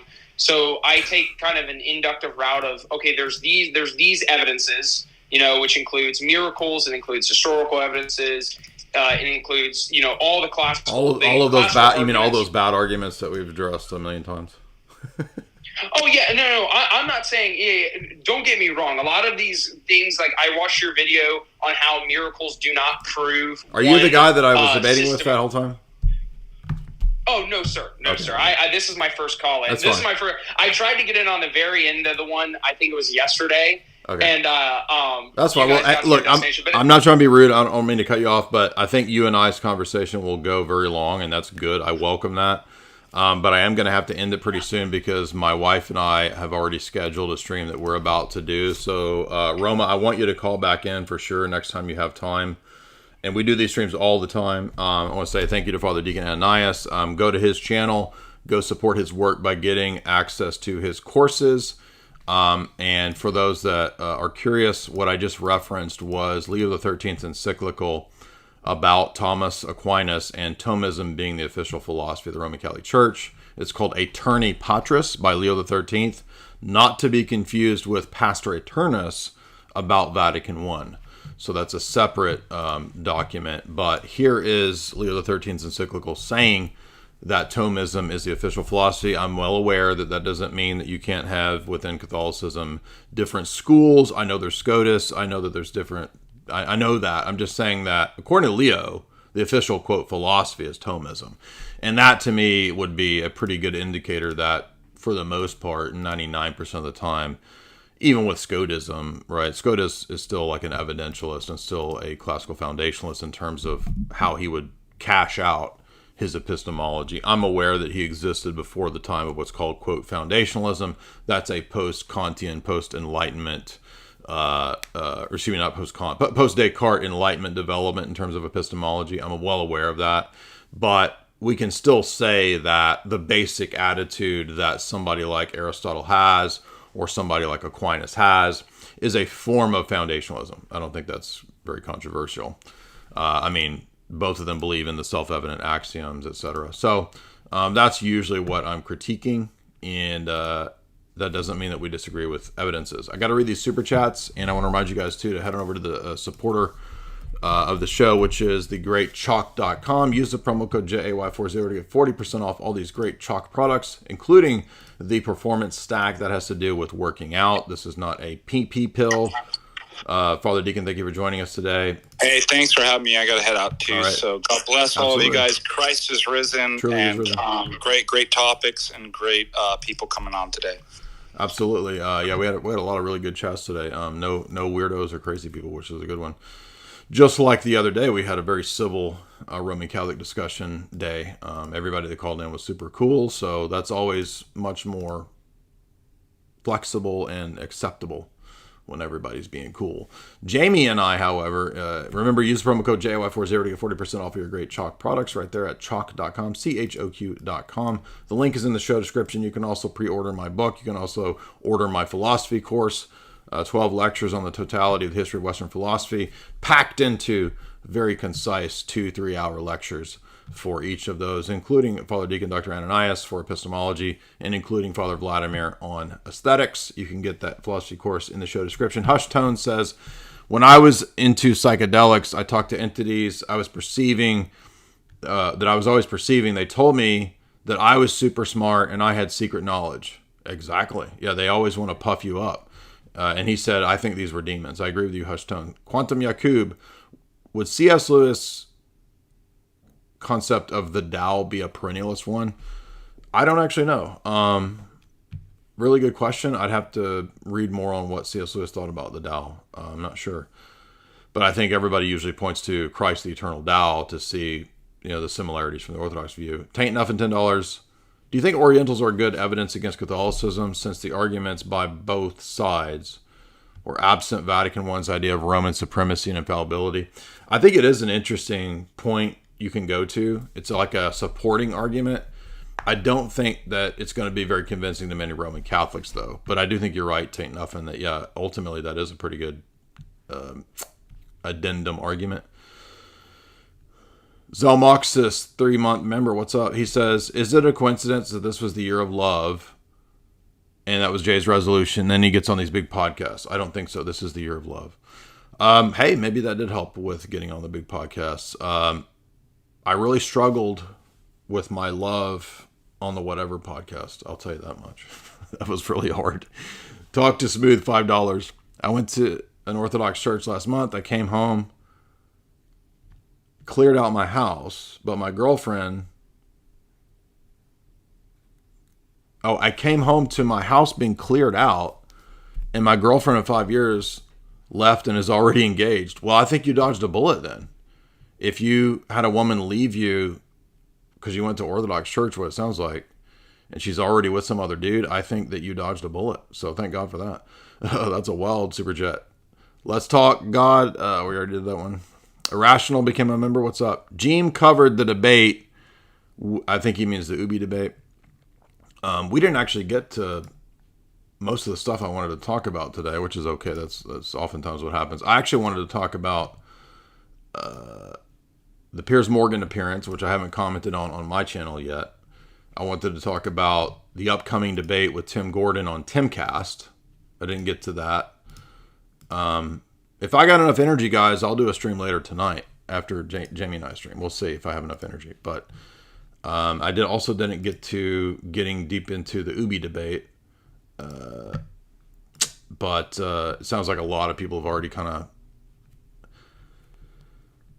discussed it. Inverted Big Toast says, talk about the Voice of Reason debate. I meant to, but we didn't get to it today. We'll try to get to it again. H. Brazzi became a member 4 months. Please don't debate Voice of Reason. I've asked for a year, and he keeps ducking and avoiding and ignoring. I don't think he wants to do it. And we already know they're all going to say, oh, the guy is too mean. I don't think I have to do a debate with a person who is very mean. He's very mean.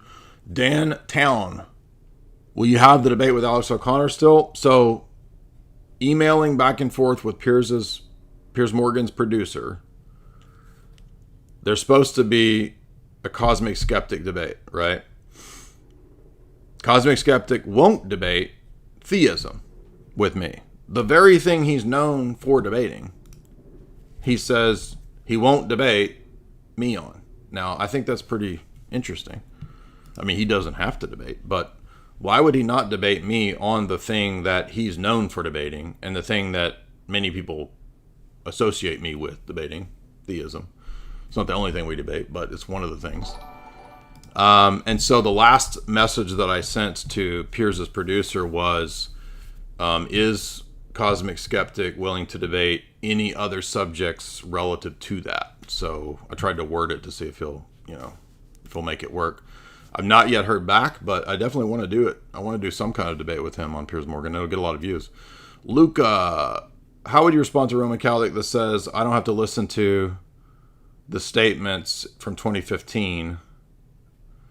I think you're referring to the United States Conference of Catholic Bishops statement. I'm not sure what 2015 statement. Is there another one? I know Reflections on Covenant and Mission was from the 2000s.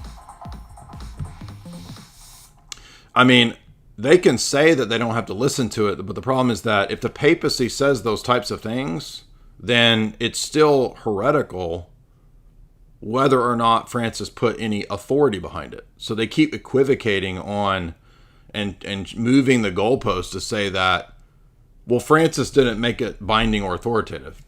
Binding and authoritative has nothing to do with whether the statement's heretical or not. And if Francis teaches error or heresy, or John Paul II, then they have departed from Vatican I's promise of indefectibility and that the Roman See cannot teach error. Remember, when Honorius is condemned, it's because he wrote one letter to another bishop. That's not binding. That wasn't ex cathedra, quote unquote. It was just one letter to a bishop, and that was enough to get him condemned. So on their own standards, it doesn't make sense. Oscar became a member. What's up, dude? Let's see. Last few super chats here. We got Stampatron. No, he got out of perennialism, he says. We got this other guy. We got that one. Suki. Here's for the foot farts. Thank you, Suki. We already read that. We read that. Stefan, $15. Jay, congrats on surpassing 100K on X. You mentioned a friend of yours that lived in Russia and came back to the U.S. Could you say the reasons that he did it and why it didn't work? I think that he's got several kids. He's got a brood, and he felt like it was a challenge to kind of try to live out in the countryside.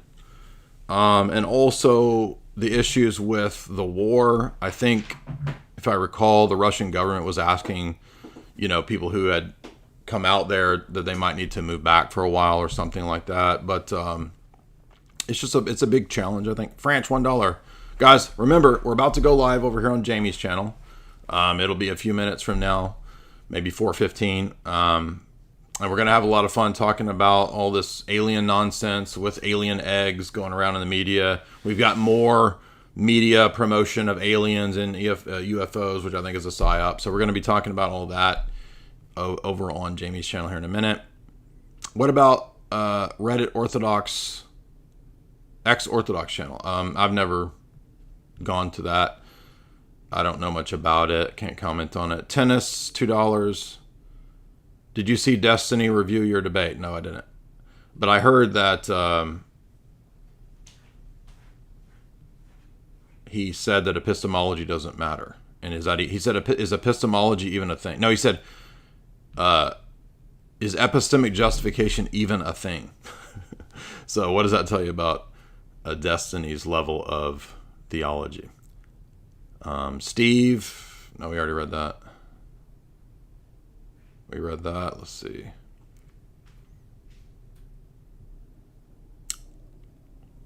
Charshi, $5. Did you read S.K. Bain's book, 9/11 as Ritual?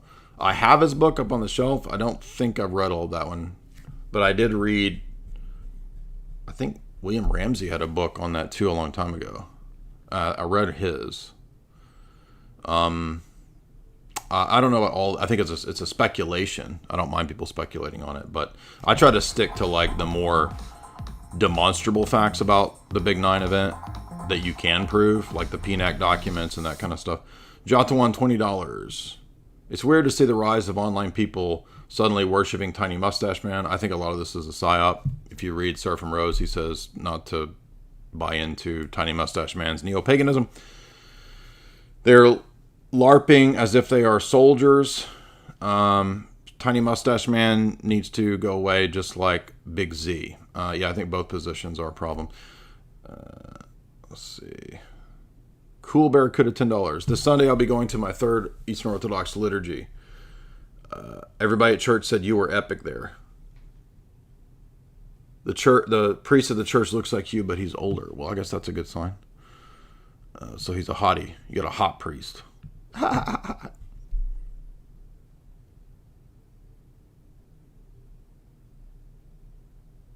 Making sure I didn't miss any of these super chats going through here. Let's see, get to the last one. Andrew Dwyer. Can you give a shout out to Dr. David Patrick Harry? Yeah, shout out to Kotel. He got his PhD. He finished. So looking forward to seeing him come back to streaming. I miss Tristan's stream too. Like, Tristan hasn't streamed in a long time, and I know that Chase will probably have a hard time hearing that due to their rivalry. But I enjoy both of their inputs, even if they are retarded birds. How many love points do you have for Kotel? 13. Tyler A20, Jay, thank you for guiding me into Orthodoxy. I just got baptized in a Greek church. What about the patriarch's liberal views? I would say, yeah, go ahead and try to perhaps find a Serbian or a Rokor church, probably. Jatuan, $5. My donation was too controversial. Sometimes people send in, super chats that you can't really read, but yeah. Solomon, $20. Will you debate Voice of Reason or Wes Huff? Okay, so again, we tried to get Wes Huff to come on the Timcast debate. We tried to get some other Protestant dude, I forget his name, and they were not interested. And so I asked Ruslan when I was on his podcast if Wes Huff would want to do some type of discussion, and that was kind of perhaps open in the air as a potential thing. So we'll see.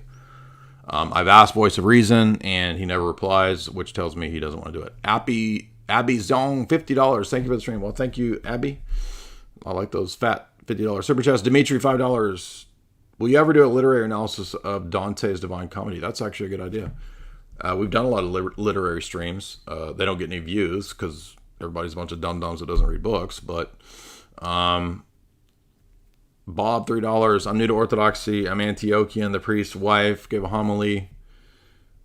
Is that normal? That is not normal. In fact, I would say that's a big red flag. So maybe start looking elsewhere. David Murdoch, $20. If you presented an argument in a short book, would you go with an Aristotelian framework? He says the topic is Luciferian elements of Mormonism. I don't usually try to frame things in syllogisms. I mean, I did that in like the Stefan Molyneux debate. I mean, sometimes it's useful if somebody's being really persnickety about it. But I probably wouldn't do that, especially not in a writing format. I would just go with the usual stuff that I do when I talk about Mormonism, which is like, why did Joseph Smith write himself into Genesis 50? I mean, that's like a obvious, con man sign there. Oscar became a member, and I apologize to Ian Crossland. Shout out to Ian. We had a good conversation with him down in Miami. Not trying to be rude to Ian and the other people in line. I do have to go because we did have a pre-scheduled stream to do. But hop on anytime you guys want to. Next time we do these streams like every day almost. So see you guys soon. Everybody have a good night. Oh, and by the way, for those of you on YouTube, we'll be right over here on Jamie's channel.